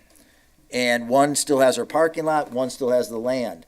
Now, with the $1,500 sale, what I thought was fair, and this is how I'd like to do it as long as the board votes on the sale, is we'll do it by square footage. In other words, Miss Hennessy has so much square foot, I apologize, her last name, the owner of the East End, Wellman, I'm sorry, I forgot that. I apologize to you, Miss Wellman. So Miss Wellman got the parking lot, and we'll take the square footage when we're done here, and each will pay their share, and that's the only even way I could come out with. We're both still, put money into it because they basically both have something to it, and we'll go from there because the split is there. So, it'll probably be like $850 for one, and or $900 for one, and actually only $400 or $500 for the other, maybe a little more for. Obviously, it adds to $1,500. So. So 1,500 is overall then, it's not? That's correct. It's not for each person. All right. And I knew that, I'm not here to say, let's sell it for more, let's negotiate more. This is not how we operate. We're not a real estate company, we're not a bank. We put it up for sale for $1,500. I think the honest thing to do is to sell it for $1,500 today, just as we were gonna sell it before. So, that's how I feel. That's why that price on there says $1,500. It's still the same price, Okay, anybody have anything to say on that one? My only thing I want to say is that I do think, I remember us talking about this back last year, and the funds should be going into the general fund and not into DDA. You're correct. I think what we did is, we got a legal opinion on that, Derek. Well, I think it needs to be a motion of the board action. So I believe the lot was originally purchased by general fund dollars. Yes. You know, but the DDA has been maintaining the property, they've been cutting it, they've been plowing it, they've been salting, that's been coming out of the DDA funds. Because the lot was used for parking within the district. So it just needs to be clear in your motion, maybe if you can amend it to reflect that those funds go in that direction, that would help to just solidify that's the case. Okay, is there a general If I understand you correctly, you're saying the money technically on paper is general fund money. we bought it, the township bought it years ago, correct? Right, and that's where it sits today, even though, somebody else might have mowed the grass, but they didn't have a document that said they owned the property. That's correct. Well, then it ought to go to the general fund, because we haven't changed it. All right, is the general consensus of the board that it goes to the general fund, and I will, Yes. what do I amend it myself? With proceeds from the sale going to the general fund. Yeah, with proceeds of the sale, Brian, going to the general fund. Now, can I just make that, since I made the action item? I mean, is that like my amendment? Yeah, but you'd need a new second, which I would give you. Second. How's that? Is everything good? Okay. Okay, with that, and I'm glad this has only taken me, the Empire State Building, I think, was built in a year. This is a year and a half we've been working on this. May I? Sure. Derek and I have talked, would you explain that this is a landlocked piece of property, that it is costing the township tax dollars to maintain it, now that it is going, I asked you to explain. No, you're doing a good job. I was just gonna let you continue to go because you're saving me the need to explain. The point is, it goes on the tax rolls. Right, currently as a township-owned parcel, there aren't taxes that are being charged on this, so we're not receiving any revenue for it. The DDA was consulted about the use of this property long-term. They don't have a need for it based upon their current use and also their future plans. In addition to that, it's also, costly to maintain it. The parking lot probably is eventually gonna need some maintenance to be done on it, more than just patching, probably a resurfacing. They plow it, they salt it, there are trees in that area that have to be trimmed on a regular basis. So, there's more liability associated with it cost-wise than it really provides benefit. So that's why they were initially, I believe they had come forward and said, hey, we'd like to dispose of this parcel. We no longer want to handle this liability. So hopefully that explains what you're. And it's, yes, absolutely, thank you. And it is landlocked, which means It is landlocked, yes. nobody could go in there and build and have access. Yeah, Now- and I think they're included in the action item were some emails from the realtor addressing, the value of it, and the reason why it was so little, and also, who the best, owners in the future were. And I think the DDA supports this as well, to the sale of that parking lot portion to the business to try to support, their needs, because that's part of responsibility of the downtown district authority is to support businesses and grow the district. And it's going back on the tax rolls. Yes. That's. And it was absolutely, good point, Kevin, because Thank you. it was absolutely a win-win for a private owner, a commercial business owner, and the township. I don't know how much better it could get. I mean, And the taxpayer. if we could have everything come out like that, Yeah, right. if we could have everything come out like that, it would be pretty good. Okay, so, the sale approval of DDA Macomb Street lot. All in favor, say aye. Aye. All opposed, say nay. Motion carried. Next one, Kevin, you've got the block grant fund deficit elimination plan. Do you want me to start this, or? You gotta read it, yeah. Yes. This is the block grant fund deficit elimination plan. The recommendation, whereas the Township of Groseal Block Grant Fund has an $18,366 deficit fund balance on March 31st of 2026. Whereas in 1971, Public Act 140 requires that a deficit elimination plan be formulated by the local unit of government and filed with the Michigan Department of Treasury. Now therefore, it is resolved that the Township of Groseal Board of Trustees adopts the following as the Township of Groseal Block Grant Fund Deficit Elimination Plan. And there are a number of, yeah, I'm not gonna read the numbers, but be it further resolved that the Township of Groseal Finance Director submits the deficit elimination plan to the Michigan Department of Treasury for certification. And the history, purpose, and explanation is. Second, I'll second. Thank you, Brian. Annually, the Township of Groseal is awarded a community development block grant in the amount of $20,000 for senior services through the Recreation Department. Every year, the payment is received from Wayne County, and the timing of the receipt matches the timing of the expenditures. For the year ended March 31st, 2026, the township has not yet received the payment for reimbursement of the senior transportation and activity cost from Wayne County. Wayne County is updating the CDBG agreements, and there are administrative delays, as well as delays in the federal government's distribution of grant funds, which resulted in our grant funds not being available for the year ended March 31st, 2026. The current fund deficit is a timing issue, and we anticipate that the receipt of the GDBG funding will be back on track by March 31st of 2027. And the implementation schedule is Wayne County release of the funds, and the financial impact is the township has met all of the new administrative requirements for the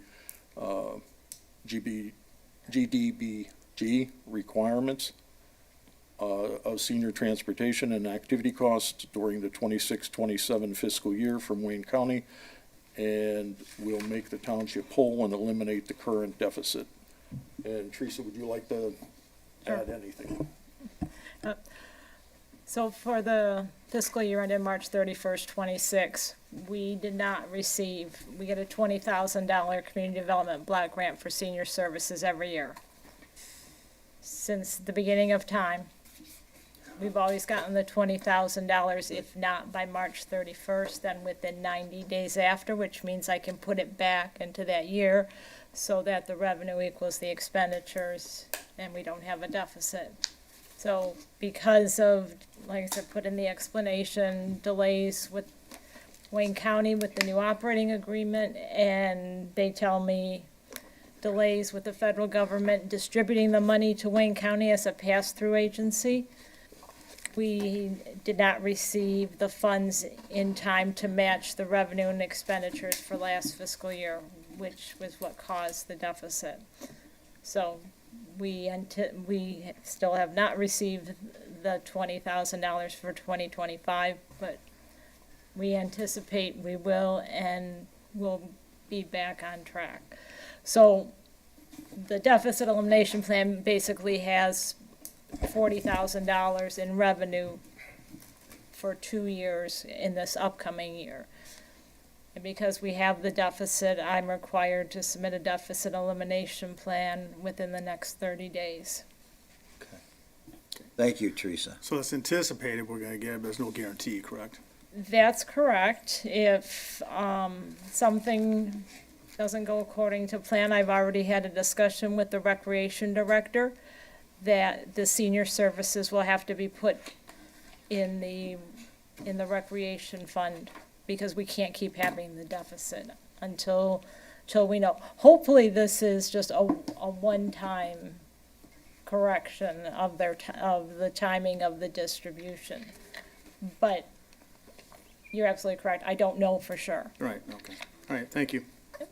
All right. Anything else? Did this happen last year also, Teresa? Wasn't there some It sort happened in of, the same fund, but for a different reason. Okay. It had to do with the, that was for it's the a pool? different grant for Right. the pool house upgrade. Okay, So we resolved that. And again, even in my years as an auditor, $20,000 in, $20,000 out. right. So. So does this seem to be like a common theme with Wayne County, or? They seem to be having a lot of difficulties right now. Okay, Yes. okay, thank you. All right, everybody good? All right. Action item number 7, correct, Brian? That is 7, correct. Block grant fund deficit elimination plan. All in favor, say aye. I All opposed, say nay. Motion carried. All right, BS&A cloud upgrade, Kevin. BS&A cloud upgrade. The recommendation is the Grosville Township Board hereby approves the software and services contract for the BS&A cloud upgrade as presented. And this is in the agenda packet for those who would like to read through it. The history, purpose, and Second. thank you. The history, purpose, and explanation. The township began using BS&A software on April 1st, 2009. BS&A software provides strong integrated software solutions specifically designed for local governments, streamlining processes across financial management, human resources management, community development, utility management, and assessing taxes. The current net platform has been in existence since 2008. BS&A released its cloud platform in 2021 and will stop supporting the net platform on 12/31 of 2028. Based on recent meetings with the township's BS&A account manager, the benefits of BS&A cloud include elimination of duplicate data entry, role-specific dashboards, built-in manager approvals, direct general ledger posting, resident self-service, 24/7 AI assistance, remote access and flexibility, automatic system updates, disaster recovery, and enhanced cloud security. The township is scheduled for implementation of the cloud update in the summer of 2027. The total proposed cost of the implementation upgrade is approximately $134,750 with the addition of the timesheets module of approximately $130,815 without this addition. Approval of the contract at this time is required to reserve our requested timeline for this process and training to lock in the price for the upgrade implementation. The implementation schedule is immediately. The financial impact, no financial impact for this fiscal year ended March 31st, 2027. For the 27-28 fiscal year, the budget increase for the general fund and the DPW fund is approximately $93,873 and $10,949 respectively. The annual fee thereafter for the general fund and the DPW fund is approximately $34,657 and $4,630 respectively. And Teresa, would you like to make comments? So I had a couple of very extensive meetings with BS&A in the last few months. And they put in the explanation, they converted to a cloud platform in 2021. And I have to say, when I first started this position in 2023, I didn't hear a whole lot of good things about that from my colleagues. They've made a lot of improvements. I know the finance director at Woodhaven, they just went through it 6 months ago. He's been happy with the results. So as time has gone by, they have made a lot of improvements with the process and the conversion. We have had issues with the support from BS&A and the timeliness of it. And not only is it because they're gaining more clients, it's that they're shifting their focus to the cloud platform. And the .NET platform they will not support it any longer after 12/31/28. Included in the packet was a listing of the Wayne County communities they've already converted. They're in the process with all the other communities in Wayne County, including Wayne County. They anticipate that Wayne County's conversion will be one of the last ones. I don't want to be in that mix. So you know, the cloud platform is the way technology is moving. We have a couple other things coming up where there's shifting to the cloud platform. It will allow a lot of flexibility, where there will be some cost savings. It won't be this year, but we have a specific server for BS&A. There are a few other things on that server, but we wouldn't need a server for BS&A. Also, the backups would be done every 15 minutes, and they're backed up to 2 different locations in the country, Arizona and Pennsylvania. So there's more security there. This is basically a sign of the times. And I think the best time for us to do it is somewhere between probably April 1st and August 1st, but maybe between budget and audit or right after audit. I have to keep in mind that now I've learned the system. I have 2 main functions where we have brand new people, payroll and accounts payable. Like to give them time to get settled in their positions before there has to be changes. The additional, their AI assistants for support, in addition to calling them or emailing them, is they said they have 73% success rate with that.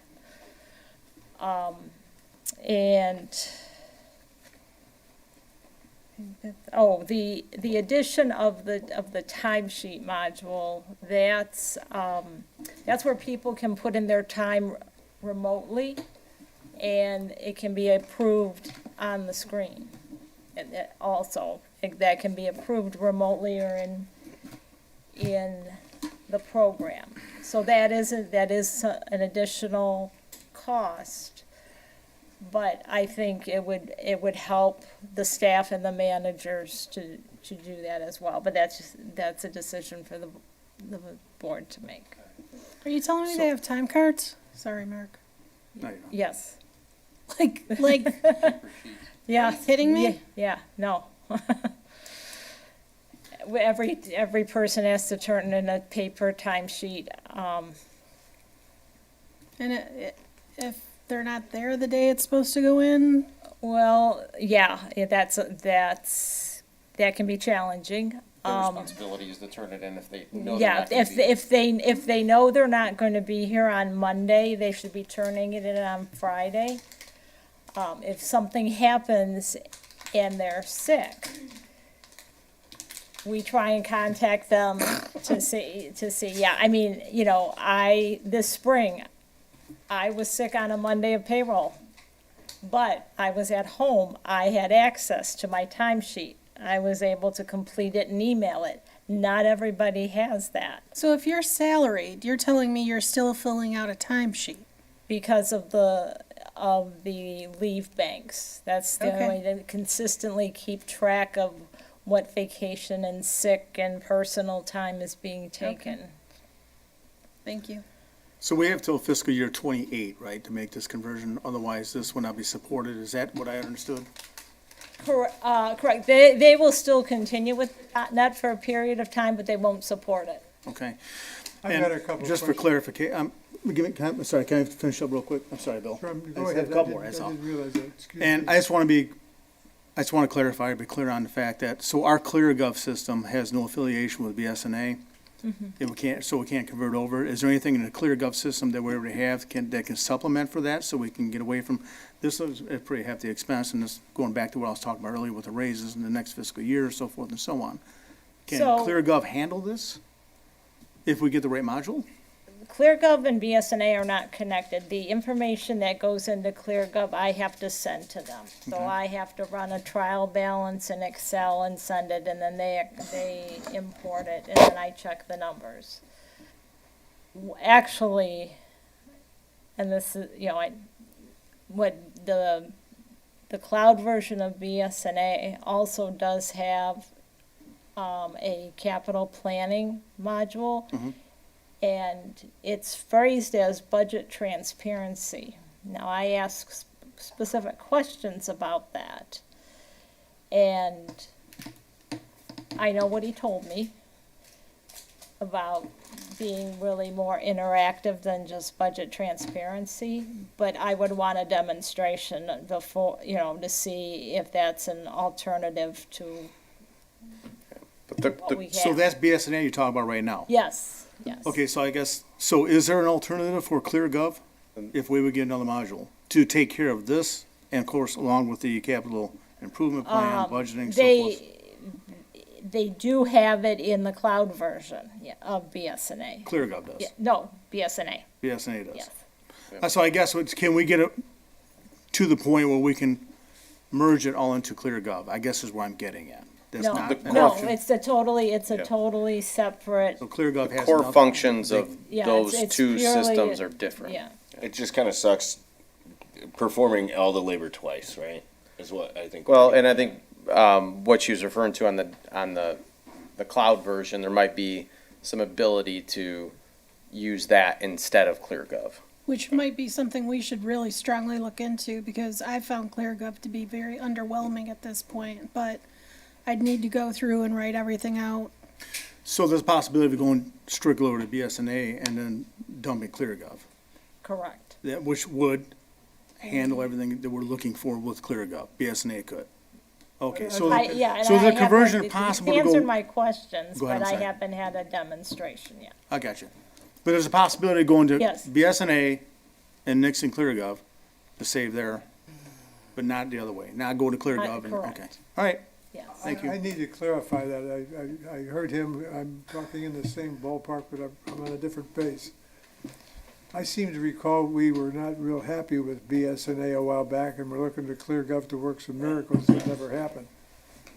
No, I don't think so. I think we've been okay with BS&A. Yeah, oh, yeah. Yeah. Yeah. And once again, they do two totally different things. BS&A is our accounting software.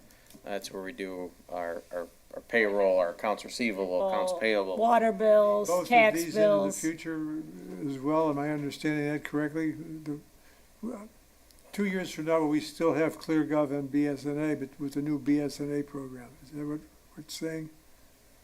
Well, I would look at are we really getting value, ClearGov if BS&A can do the same thing and be connected with everything. Okay, now that, I'm glad you said it, because right now I'm hearing you say that of the two, you prefer BS&A. And somehow, when it was earlier in our terms, I thought you were frowning at ClearGov for some shortcoming, or BS&A rather. And so I'm getting a feeling that either my memories aren't serving me, or we've had a change of position, and I'm trying to understand that. Okay. I think the functions are just so different from one another. Yeah. ClearGov's more about displaying the information, okay, and maybe manipulating some of it, like during our budgetary process to organize it.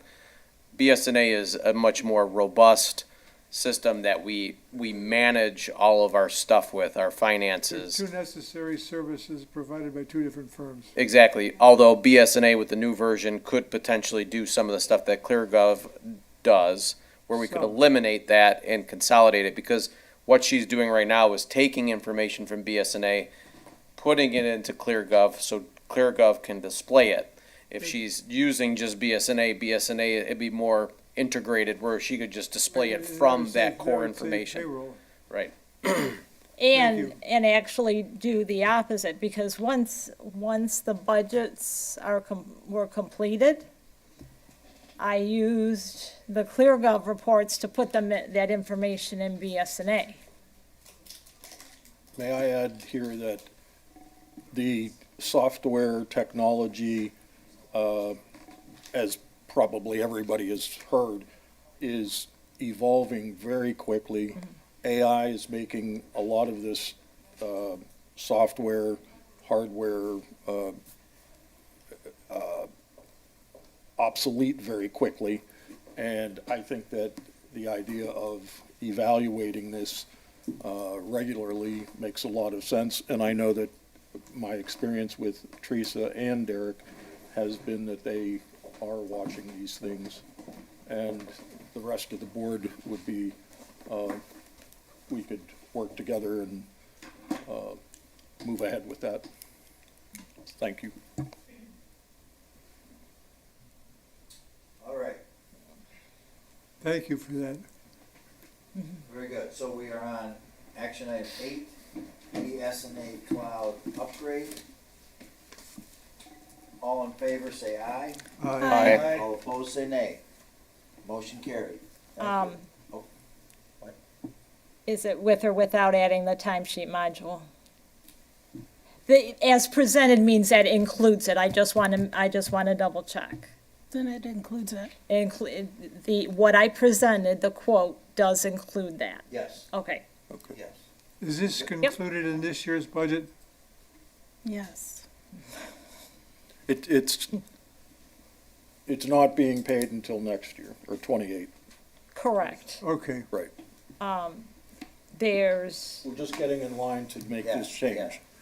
Just getting in line to make correct. this change. There's, our first payment is not due until next fiscal year. Thank you. Okay, thank you. Action item number 9, approval Macomb Street Playground Equipment Vendor and Installer.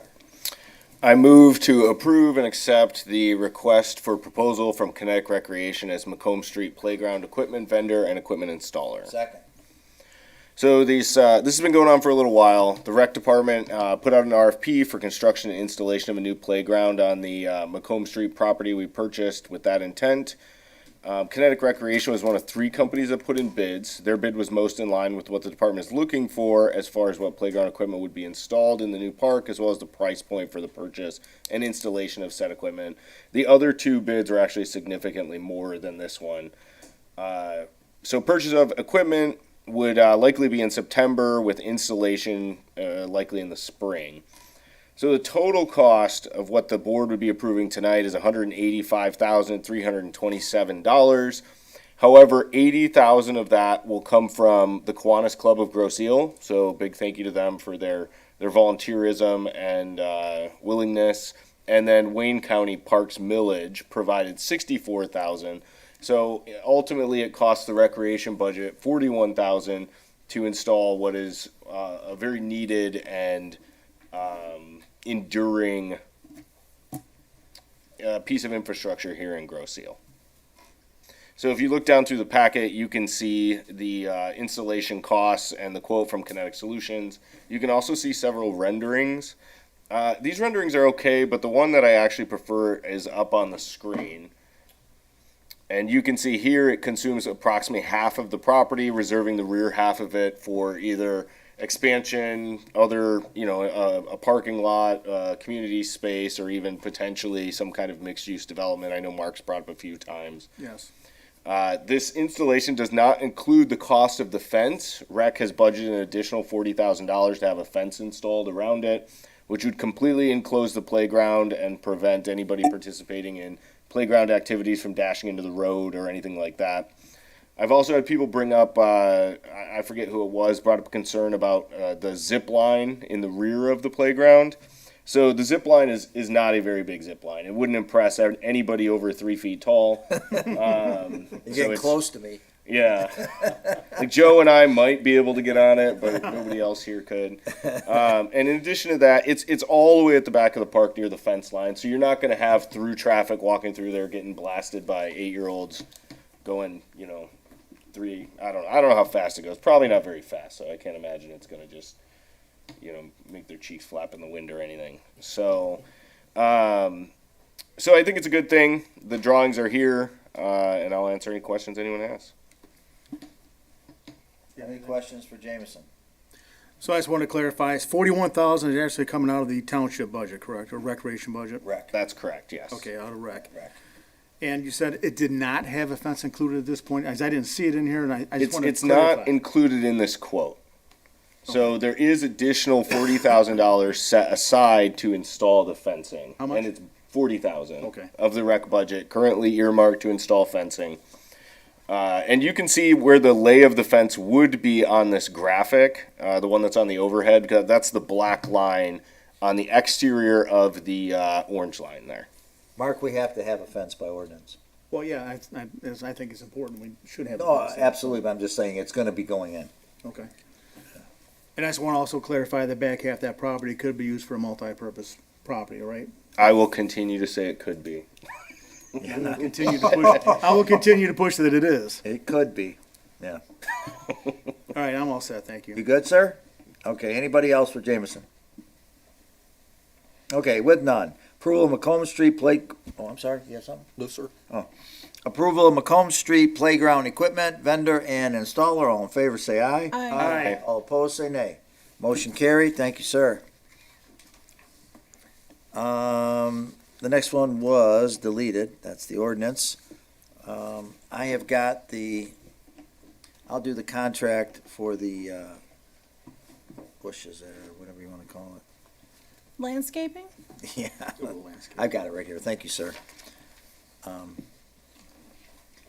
Groesville Township hereby approves a contract for low bidder foliage concepts for the rehabilitation of the center island located at Township Hall parking lot at a cost of $5,000. Second. The center island located at Township Hall lot is in poor condition. Over the years, salt from the parking lot contaminated the soil along the curb line, which has killed the vegetation. Proposals were sought to remove existing foliage, install a rock pebble border along the back of the curb line, and mulch and replant with perennials the interior of the island. Attached are copies of the bids and foliage concept being the lowest. The area is also maintained to commemorate those service members who trained at Naval Air Station Groseal whom have passed. Providing the proper recognition by providing a well-maintained memorial area is of strong concern. So what this is, if you go on through the circle, what we noticed, Derek and I were out there just looking at this for a while now, and the vegetation has died. It doesn't, it just doesn't look good at all. And so Derek got the bids, and Foliage Concept, Doug Henry, got the lowest bid. And as I stated in the history, what they'll be doing to it. Derek, did he give you a possible start date? Yeah, sometime in the next couple of weeks. Oh, actually, Should be done okay, by- before fall. Yep. I mean, well, it's Should be done by mid-September. quasi-fall was the best time to plant. Okay. Any questions about this? You know what we're talking about, just a circle in front. Yeah, Is I this have, in the budget for this year or next year? Where's this money coming from? Comes from Township Hall Facilities Maintenance. We budget about $35,000 to $40,000 per year in that account for stuff like this. Got it. Building repairs, Thank you. HVAC, grounds and maintenance, that type of thing. Correct. So Derek, that's what I brought up out there, right? Yes, right at the island around the flagpole. Yeah, Yep. and then the other one was at the Four Corners, at the Pay Bridge. A Bridge, we've done work on that already. Yeah, so they still have to, we lost quite a bit of trees and shrubs and stuff from not watering. Are they still gonna cut down the remaining They dead are. trees? Yep. And then, I don't know what they said about why they cut the ones they cut, like 3 feet above the ground. Yeah, I don't know. So will they cut, They will, yes. okay, so they're still gonna work on that? Yes, ma'am. Okay, thank you. Okay, So- number 8. Oh, I'm sorry. so, sorry, but I actually took a look at these estimates, and Foliage Concepts didn't really provide any details other than their bottom line and kind of what they would use, whereas shut,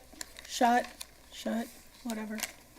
Anyway, as somebody who gardens and who installed or had a garden installed, I want to just say, I think sometimes, again, the lowest bidder isn't always maybe the best choice to take.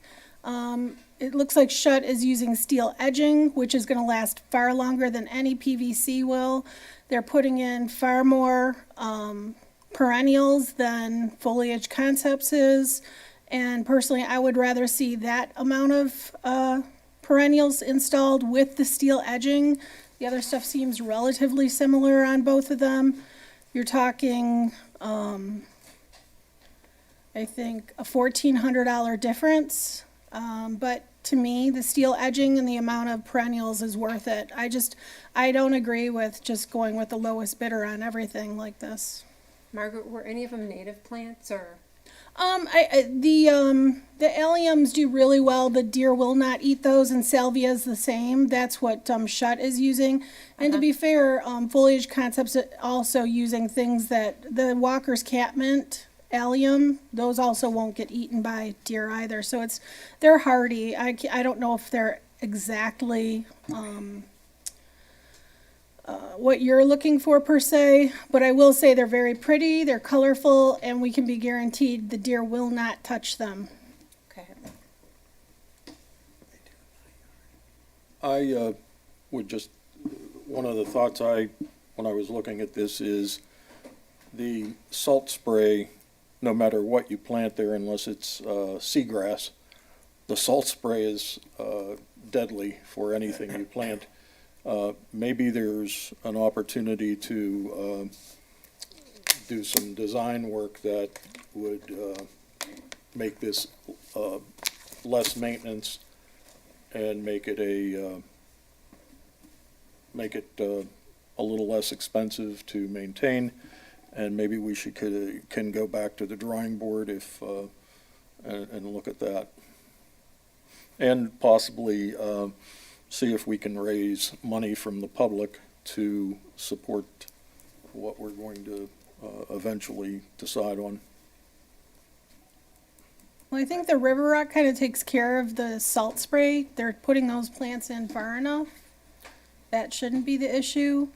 And I'm not sure why we would ever go to the public per se and ask them to pay for this when we have money budgeted, which inherently is theirs. It's a memorial to the people that have died, that have lived on the island.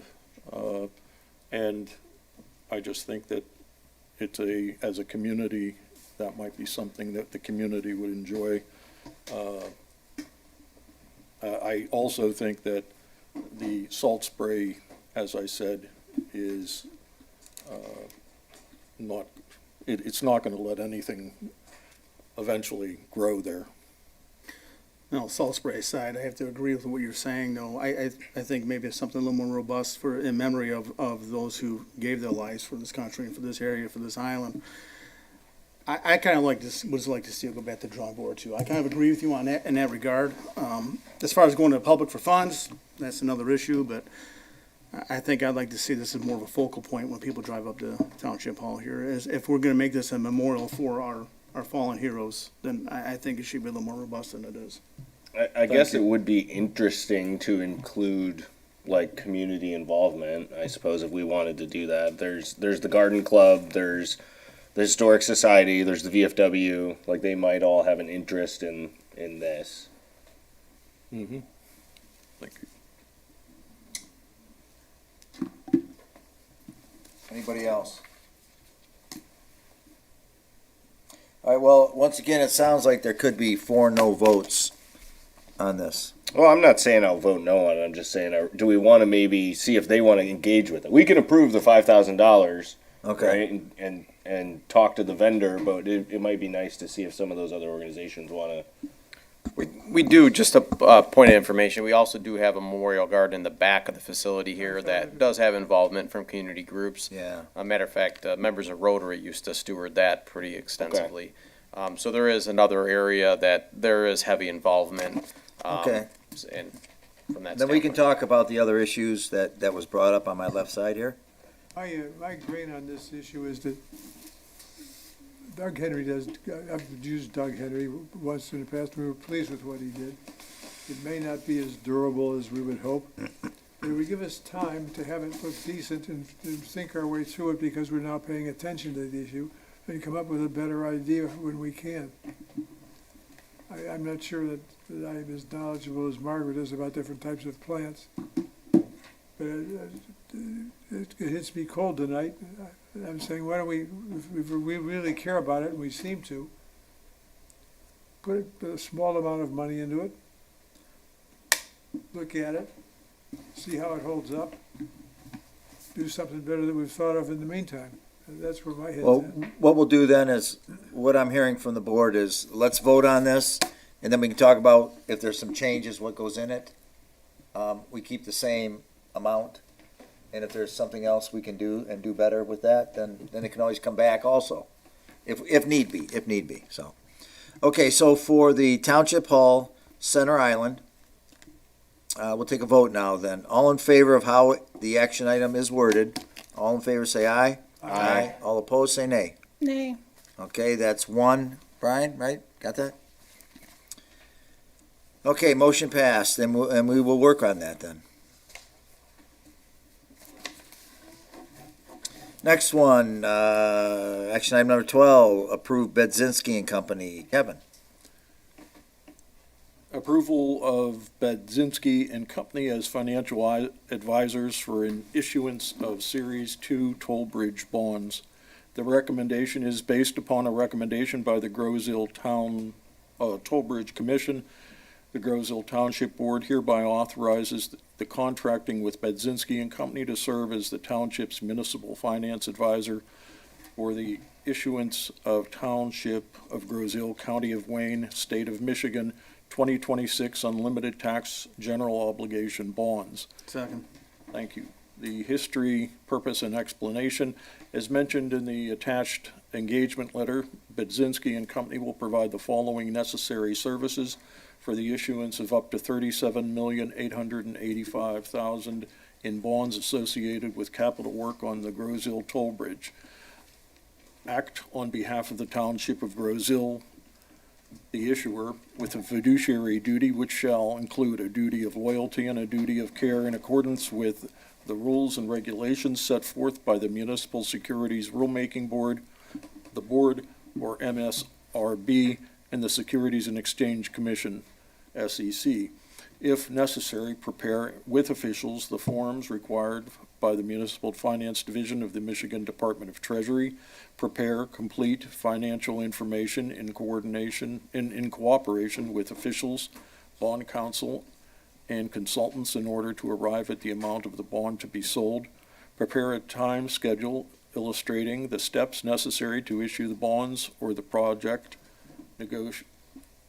with input from the issuer, determine whether a private placement, competitive, or negotiated sale is the most beneficial to the issuance of the bonds, depending on the selected bond issue type and current market conditions, and then develop a plan of finance, prepare bond specifications for bond counsel, including interest rate limitations, redemptions, provisions, and bidding parameters. Assist the issuer with the selection of registrar, transfer, paying agent, if necessary. Assist the issuer with the selection of an underwriter, if necessary. Prepare comprehensive preliminary and official statements or any other form of disclosure that may be required, outlining all the details of the proposed financing based on information provided by issuer in accordance with the provisions of the SEC Rule 15C2-12. If the bonds are to be rated, advising and assisting with the selection of rating agencies, preparation of materials to be provided to the rating agencies, developing strategies with officials for presentations and/or meetings with rating agencies. A representative at Bendzinski and Company shall review the bids for compliance with the terms set forth by the issuer. After the bids are received, Bendzinski will calculate and verify the true interest cost on the bids submitted. Prepare an easy-to-read comparison for all the bids received. Prepare financial closing memo, pricing numbers, including the final debt service schedule, pricing, summary, and sources and use of funds based on lowest bid, and usual and customary registered municipal advisor services as may be requested by the issuer. Implementation schedule is upon approval. Fees are eligible to be reimbursed through bond proceeds. Section 4.8 of Policies and Procedures allows for contracting with professional services, and there's more information in your agenda packet if you would like to read through it. We'll get right at that. Yeah. Thank you, sir. I'd also like to just quickly thank the Bridge Commission for their comments and reviewing the proposal from Bendzinski and Company as financial advisors for the issuance of the Township 2026 unlimited tax general obligation bonds for approximately $37 million. The total cost of the bridge is estimated as $60 million. And I always believe it is in the taxpayer's best interest to have open and transparent review of contracts, particularly when spending $60 million. As the Bridge Commission Chair said, this appears to be a sound decision.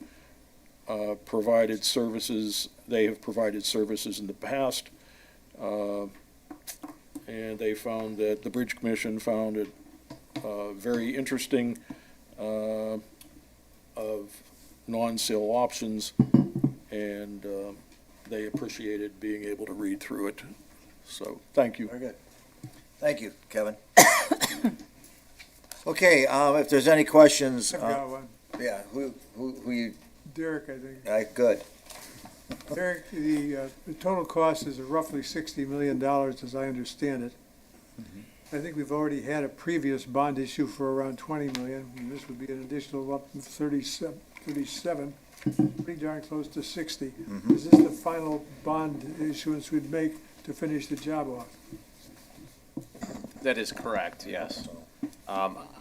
There will be a subsequent actions by the board for the actual issuance of the bond, and the receipt of the bid and acceptance of the dollar figure. So, but as was mentioned, I think in previous meetings, we have to await the bid results, which are scheduled to come in September 11th, and then we would undertake the bonding action following that with the number that we actually need, so. If I remember correctly, you and I had a brief discussion about that particular segment. It looks like things are coming in favorably on what, We will not know until the middle of the month. well, that's true. The final, we won't know the final.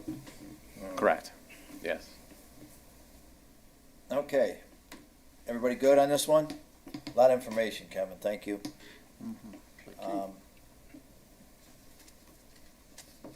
We go action item number 12, approval of Bendzinski and Company as financial advisors for issuance of Series 2 toll bridge bonds. All in favor, say aye. Aye. All opposed, say nay. Motion carried.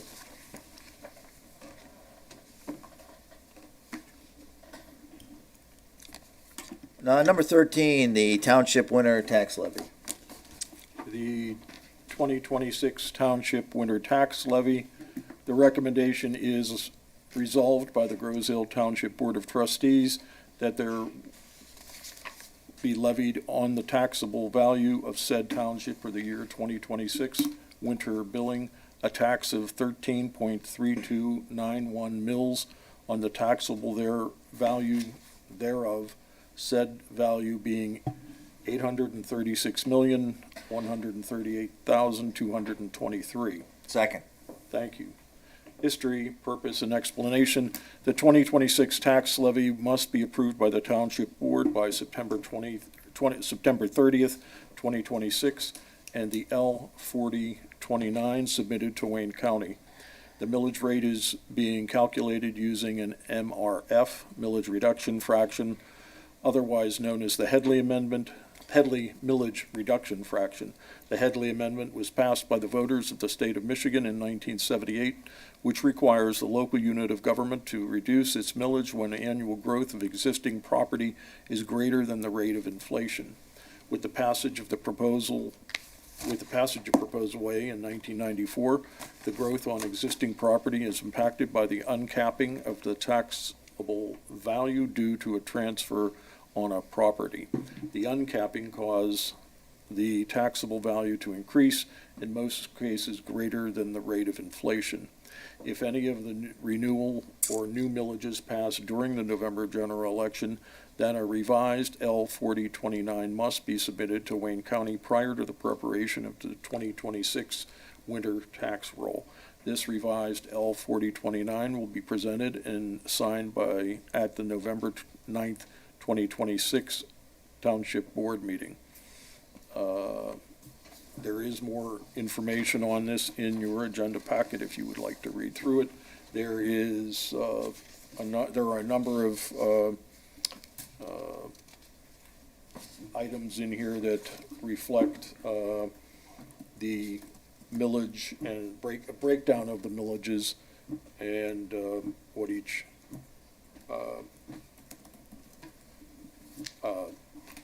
millage is for. Would you like to add to this? This is also this is in combination with the clerk's office and supervisor's office. So would you like to add to that? No. I mean, we are required, I think you said we it. are required to, you know, we have a separate millage for all these different purposes, and all of those separate millages are in different funds, and those are restricted by those millages. So this, the L 4029 is the form that we have to send to the county, so that Wayne County knows what we're assessing for the township millages as well, because they do a reconciliation when we're done with our tax year on March 1st. So this does reflect the new police millage. That one is not subject to the millage reduction factor because it's a new millage. The millage reduction factor that's for the 2026 tax year came in at 0.9938. When I did the truth and taxation hearing as part of the budget process, I used a millage reduction factor of 0.99. So a little bit ahead. I don't see the Wayne County millages. This is just for the township. So these are just township Yes. millages. This page really helps, thank you, to the finance director. Please, if you can, find this on the website, and Explain. it explains. Very good. Yes, and thank you for paying your taxes. Yes, thank you. All right, any other questions? 2026 Township Winter Tax Levy. With that, all in favor say aye. Aye. All opposed say nay. Okay, motion carried. Next one is action item number 14. Ordinance update to Dangerous Drugs Ordinance, Chapter 88. So I'd recommend to the Township Board the approval on ordinance updates to dangerous drugs, ordinance chapter 88-1, 88-5, and 88-8 to comply with current state laws on controlled substances. Second. Upon the recommendation of the Groseal Police Commission at the meeting on July 21, 2026, we ask that the Township Board approve on the ordinance updates to dangerous drugs, ordinance chapter 88, to comply with the current state laws on controlled substances.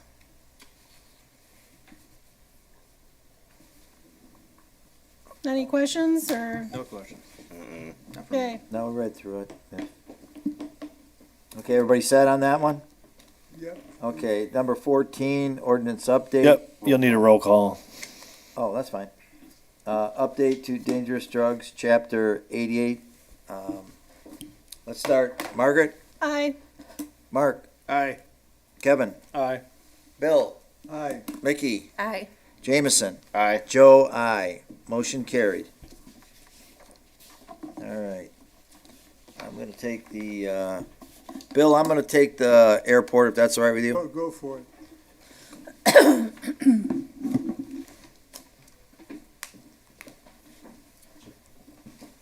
Okay. Based upon the recommendation, Groseal Commerce Park Commission, Township Board of Trustees hereby approves the concrete work to be completed in the Airport Commerce Park in the amount of $38,277.25. Second. Thank you. As a part of the capital improvement project fiscal year 26-27, the airport has budgeted for concrete repairs. The work will address failing repairs. Is that correct, Spall? Mine says Spalding. Somebody want to tell me, is that a airport word? That's a concrete word, yeah.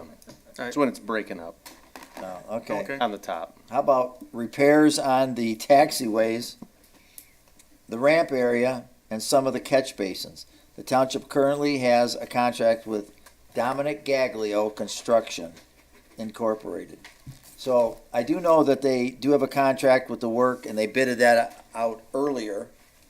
When I say earlier, earlier through the months or even the year. And then this is budgeted, and this is part of their capital improvement fund, or part of their capital improvement project, rather, of 26, 27. When I talked to Janelle, this is definitely needed, and they have the money, and it's budgeted at 38,277.25. Any questions? I guess for, not much more I can answer on this, obviously, from just reading through it. I'm good. Good. Everybody good? Yep. Okay. Approval of concrete work at Airport Commerce Park. I just want to let you know, Janelle couldn't make the meeting tonight. She was ill today at work, and I did tell her to take off and go home. She was ill, and I told her, don't come tonight. If you're sick, I'd rather you stay home. That's my policy. So that's why she's not here speaking on it tonight.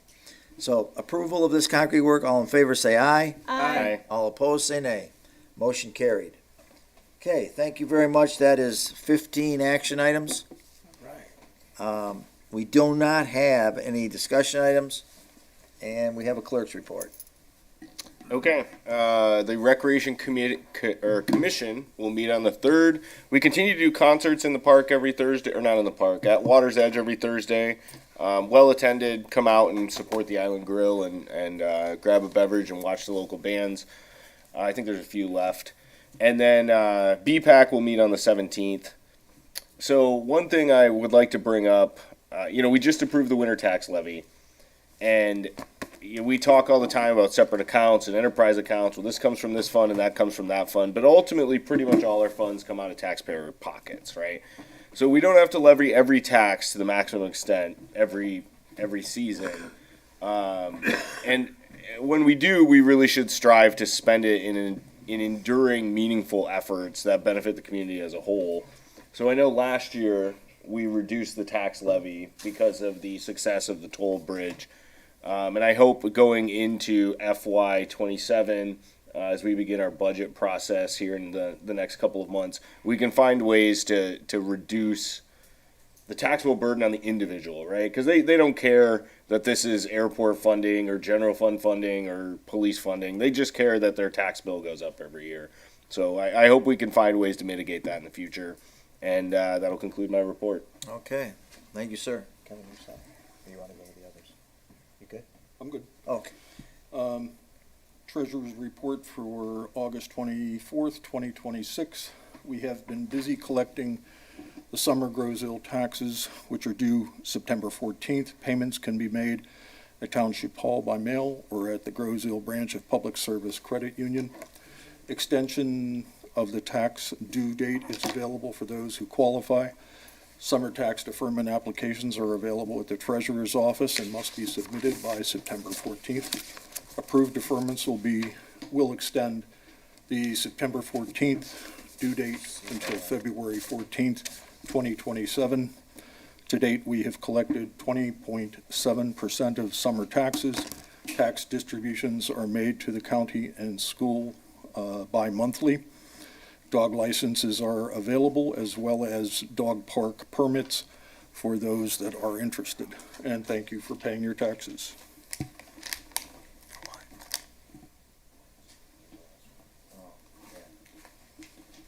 All right, sir, thank you very much. We'll start the trustees report. Bill, I know you've been out on leave, but I'm not sure if you had any, I made contact with Janelle this morning. Okay. I made contact with John Schweikert. And Okay. basically, they're doing their jobs, they're doing them well. That's it. No, I understand. You've been on leave and you've missed a couple meetings. I get it. That's expected. But I just needed to ask. Okay, Mark.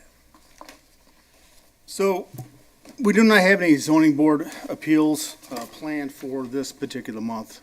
Maybe looking at one next month. I do want to bring up an email that was sent out to the entire board by Daryl McCartney, who is also on our Bridge Commission. I'm going to try to read this the best I can from my email. Of course, my computer's acting up, and Ms. Shelton can verify that. The attachment that come along with this is just gone. I'm not sure what happened to it, but there was a QR code for people to address. I'll get with Mr. Friel later on, and maybe we can get up on the website so people can get to it. I saw you saying no, but we'll chat later. So, on Sunday, there's an event coming up over at Elizabeth Park. On Sunday, September 27th, 2026, the National Walk for Long-Term Care Reform is going to take place across the river here. This is a part of the ROAR 2026. That's Respect, Oversight, Advocacy, and Reform. It's a 501c3 group. It's a nonprofit, and they're focused on raising awareness and driving meaningful improvements along with long-term care for residents to receive dignity and transparency, and accountability as they in their aging years. Here we go. Sorry. Ms. McCartney, she's been championing this elder care rights for years, and I just lost everything. So I do apologize, as you can verify. It's just my computer's His computer is cuckoo. possessed, basically. Yeah. So on the 27th, they will have an event. I will get it up. I will talk to Brian. We'll get it up on the website for everybody to review. I think it's going to be a very meaningful event, and it's very important. And I hope that the residents will go and take a look at it and move with it further. Hopefully by next meeting, I'll have a little more information for you. Maybe a different computer. We'll see. I'm all set. Thank you. I don't have it, so I would help you. You good? No. Yeah, I'm good for So now. you're all set? Yeah. Okay, Mickey, you. Whoops. So, back to the salaries. I just wanted to point out that Derek was up for 24,000, Janelle approximately 12,000, and Bob 6,600. And I'm thinking that Derek has enough sense to know that the board probably didn't support the raises, and that probably has a little bit of something to do with why you said it's okay, don't give it to you. So I want to apologize to you, and I just want to tell the public that I can't always fight bad decisions, but I do hope that you stop by the fire department and Township Hall, because we now have two that are going to be feeling really unappreciated. The way that their salaries were determined, it also factored in how many years they were on the specific job, and I know you mentioned that, but that survey did all of that. And so you now have managers against managers where one gets a raise and two don't. But I do hope you'll stop by. The fire department always loves sweets. Just tell them they're appreciated.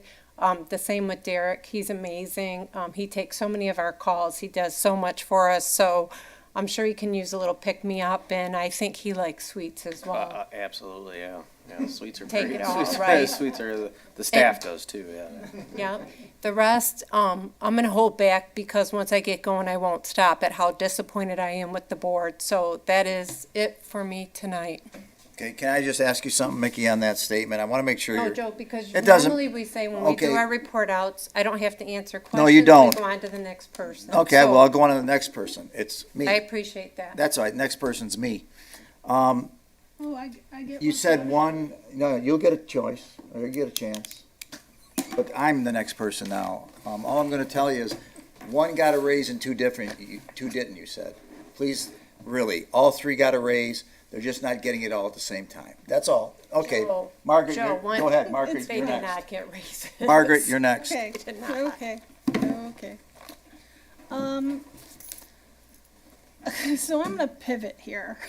And normally our township supervisor mentions e-bikes, but I'm going to today because I saw a really interesting comment from somebody on Grozeal Now, and I've been trying to, try to disengage from her a little bit, but I really appreciated her comment, and it was basically, she's sitting at Lloyd's on the patio, and she's watching these kids that are riding very erratically.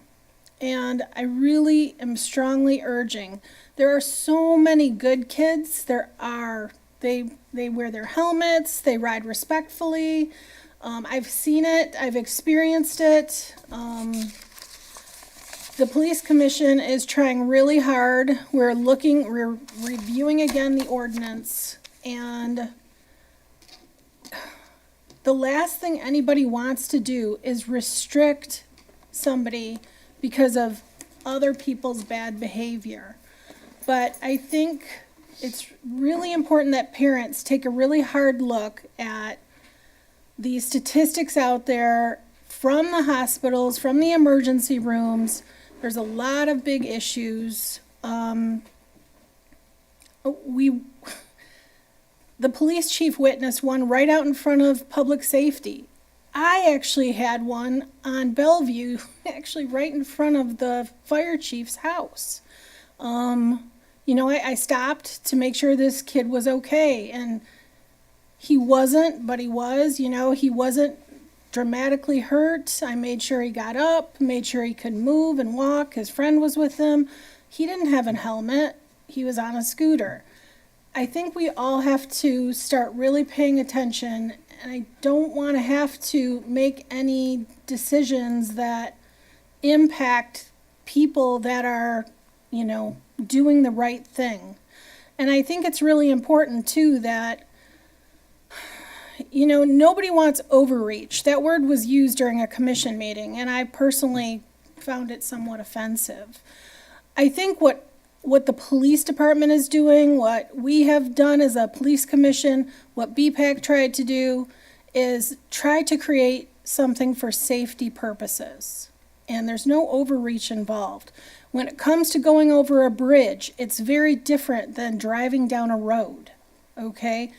West River, East River, those aren't good examples in comparison to crossing over, let's say, our toll bridge. There needs to be special circumstances, and there should be those made for that. And it's not a form of overreach. But parents, please. Nobody wants to have to restrict anybody's movement and ability to ride those bikes. The kids have fun. It's just, nobody also wants to see anybody injured, dramatically injured. And we've already had one kid lose an appendage. Though small might it be, it doesn't matter. Nobody wants to lose a finger. So, again, I'm asking everybody out there to do your part, and please have a conversation and throw some helmets on those kids that don't have them. Thank you.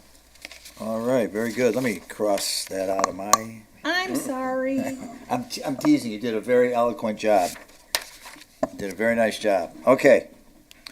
That is it for our trustees' reports. Good evening, residents and members of the board. Just a quick few items this evening. We received notice recently from DTE that they will be planning on doing some electrical upgrade work to the substation on Macomb. So that's the brick building opposite Kroger's. They're going to be replacing some breakers and some additional electric system work that's associated with reliability. So in order to ensure safe and reliable electrical service while they're doing this work, it is their intent to put a variety of different, quite a few, 3 potentially, diesel generators in the general vicinity of Gray's Drive and Meridian. So these generators are there for a contingency. They're not anticipating having to use them, but when they're doing work at the substation, there could be the potential that under an emergency circumstance where there is a power outage and they don't have these systems online at the substation to backfeed the system from other circuits, that these diesel generators might have to be plumbed into the electrical grid to be able to ensure that there aren't outages. So just want you to be aware that's what the intent of those generators are. It's for redundancy and for emergencies. And once again, they don't anticipate running these generators, so there shouldn't be any noise issues unless in an emergency they have to use them. They are going to be placed on the grass. They will do restoration when the generators have been removed. So it should be all restored if there is any damage. The information regarding this will be put on our website. We'll get it out to the public in case there's anybody that's not watching the meeting that want to know what exactly is happening. But DT wanted us to reach out to the community just to let you know that's what this is all about. For those of you that are on, I think, East River and Grove, there was a period of time when they were doing the electrical cable that went across the channel probably about 3 years ago. similar type situation. They usually fence these generators off. They're large, like trailer mounted generators. So if you saw that before in previous years, similar type of situation. So the position of Community Development Director, DDA Director, we did receive a number of applications, probably close to 30 for that position. We are planning on interviewing 6 candidates this week. So, I believe some on Wednesday, some on Thursday, and then the bulk of them on on Friday. So hopefully we have a recommendation before the board in the month of September to fill that position. So that's the latest there. And then last, there is a Downriver Town Hall that Congresswoman Debbie Dingle is going to be hosting on Tuesday, August 25th at the Westfield Center over in Trenton. She has these on a regular basis, I think once probably every 6 months, where she updates the Downriver communities on environmental work that's taking place in communities like Wyandotte, Groseal, Trenton. And if you're interested in hearing about the latest in those cleanup efforts, I know she has members of the EPA that will be there in Eagle to help to answer questions that residents might have about work that's ongoing. So with that, that's all I have for this evening, unless there are any questions from the board. Thank you, Derek. Yep. Teresa, just because you're here and we're here late, do you have anything for us?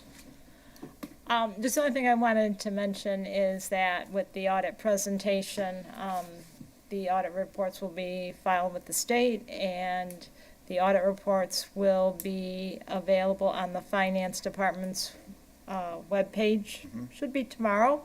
And there are also some hard copies available in the Finance Department if anyone's interested. Thank you, Teresa. I just have one now, just to let the people know, a big day for Groseal Township is definitely going to be, and Derek and I talked about this today, it just happened to fall on 9/11 at 4 p.m. Derek, is it, they're going to open it? What we're going to do is open the bids up for the contractors for the work on the bridge. And they're going to open it up. It's a public opening. Brian, are you going to be there doing it? Yep. Yeah. So just to let the people know, the bids will come in at that time. We're pretty excited to see where they fall, what range they're in. We did well on the engineering bid first. Now I hope we do the same with the contract bids for the rehabilitation for the bridge. With that, I think Derek caught one of mine too. Thank you. Seriously, I wasn't teasing Margaret, but thank you because I had something that we're going to meet, though. I just want to say we're going to meet on the, me and Todd, Chief Rozak, I'm sorry, are going to meet on maybe looking at a couple items on the ordinance for the e-bikes still. And it is, unfortunately, people, those ordinances are fluid. They move, and you got to move when you see certain issues occur, and you can't anticipate everything at once, especially with a new ordinance. But I'm going to ask for, and I'm sorry for your children, but more enforcement. And I'm not saying when I say enforcement, meaning tickets and, we're going to tow your bike and we're going to do everything else to you, but, at least we got to stop. We have to warn. We have to educate. And that has to reverberate to the parents. So thank you very much for that. And that is it for me tonight. We got some people in the audience. Anybody, public comment, anything? You good? Everybody's good? Oh, you have one now. All right, yep, I have one. Mary Bresnahan, Bellevue. Sorry, let me turn this. Hoping everyone gets home tonight, that they watch this township meeting. Just because a trustee says she needs a break or she is going to start swearing is totally absurd and unprofessional. Do all of you view all this material before a meeting so you can make a solid decision? If not, perhaps a private meeting might be good to have so you don't have to argue about it during a meeting. It's getting to be a concern if you are all truly capable of working together for the betterment of this community. Meetings are totally out of order, and Mickey said she didn't care what Robert has to say. For the sake of this community, please follow the rules that you are held to for the sake of this community that you represent. That's all I got. All right, thank you, sir. Nothing from the audience. Okay, then I'll need a motion to adjourn. So moved. Second. All in favor, say aye. Aye. All opposed, say nay, and stay to midnight. Okay, we're good. Ending meeting 9:56 PM. Thank you, people.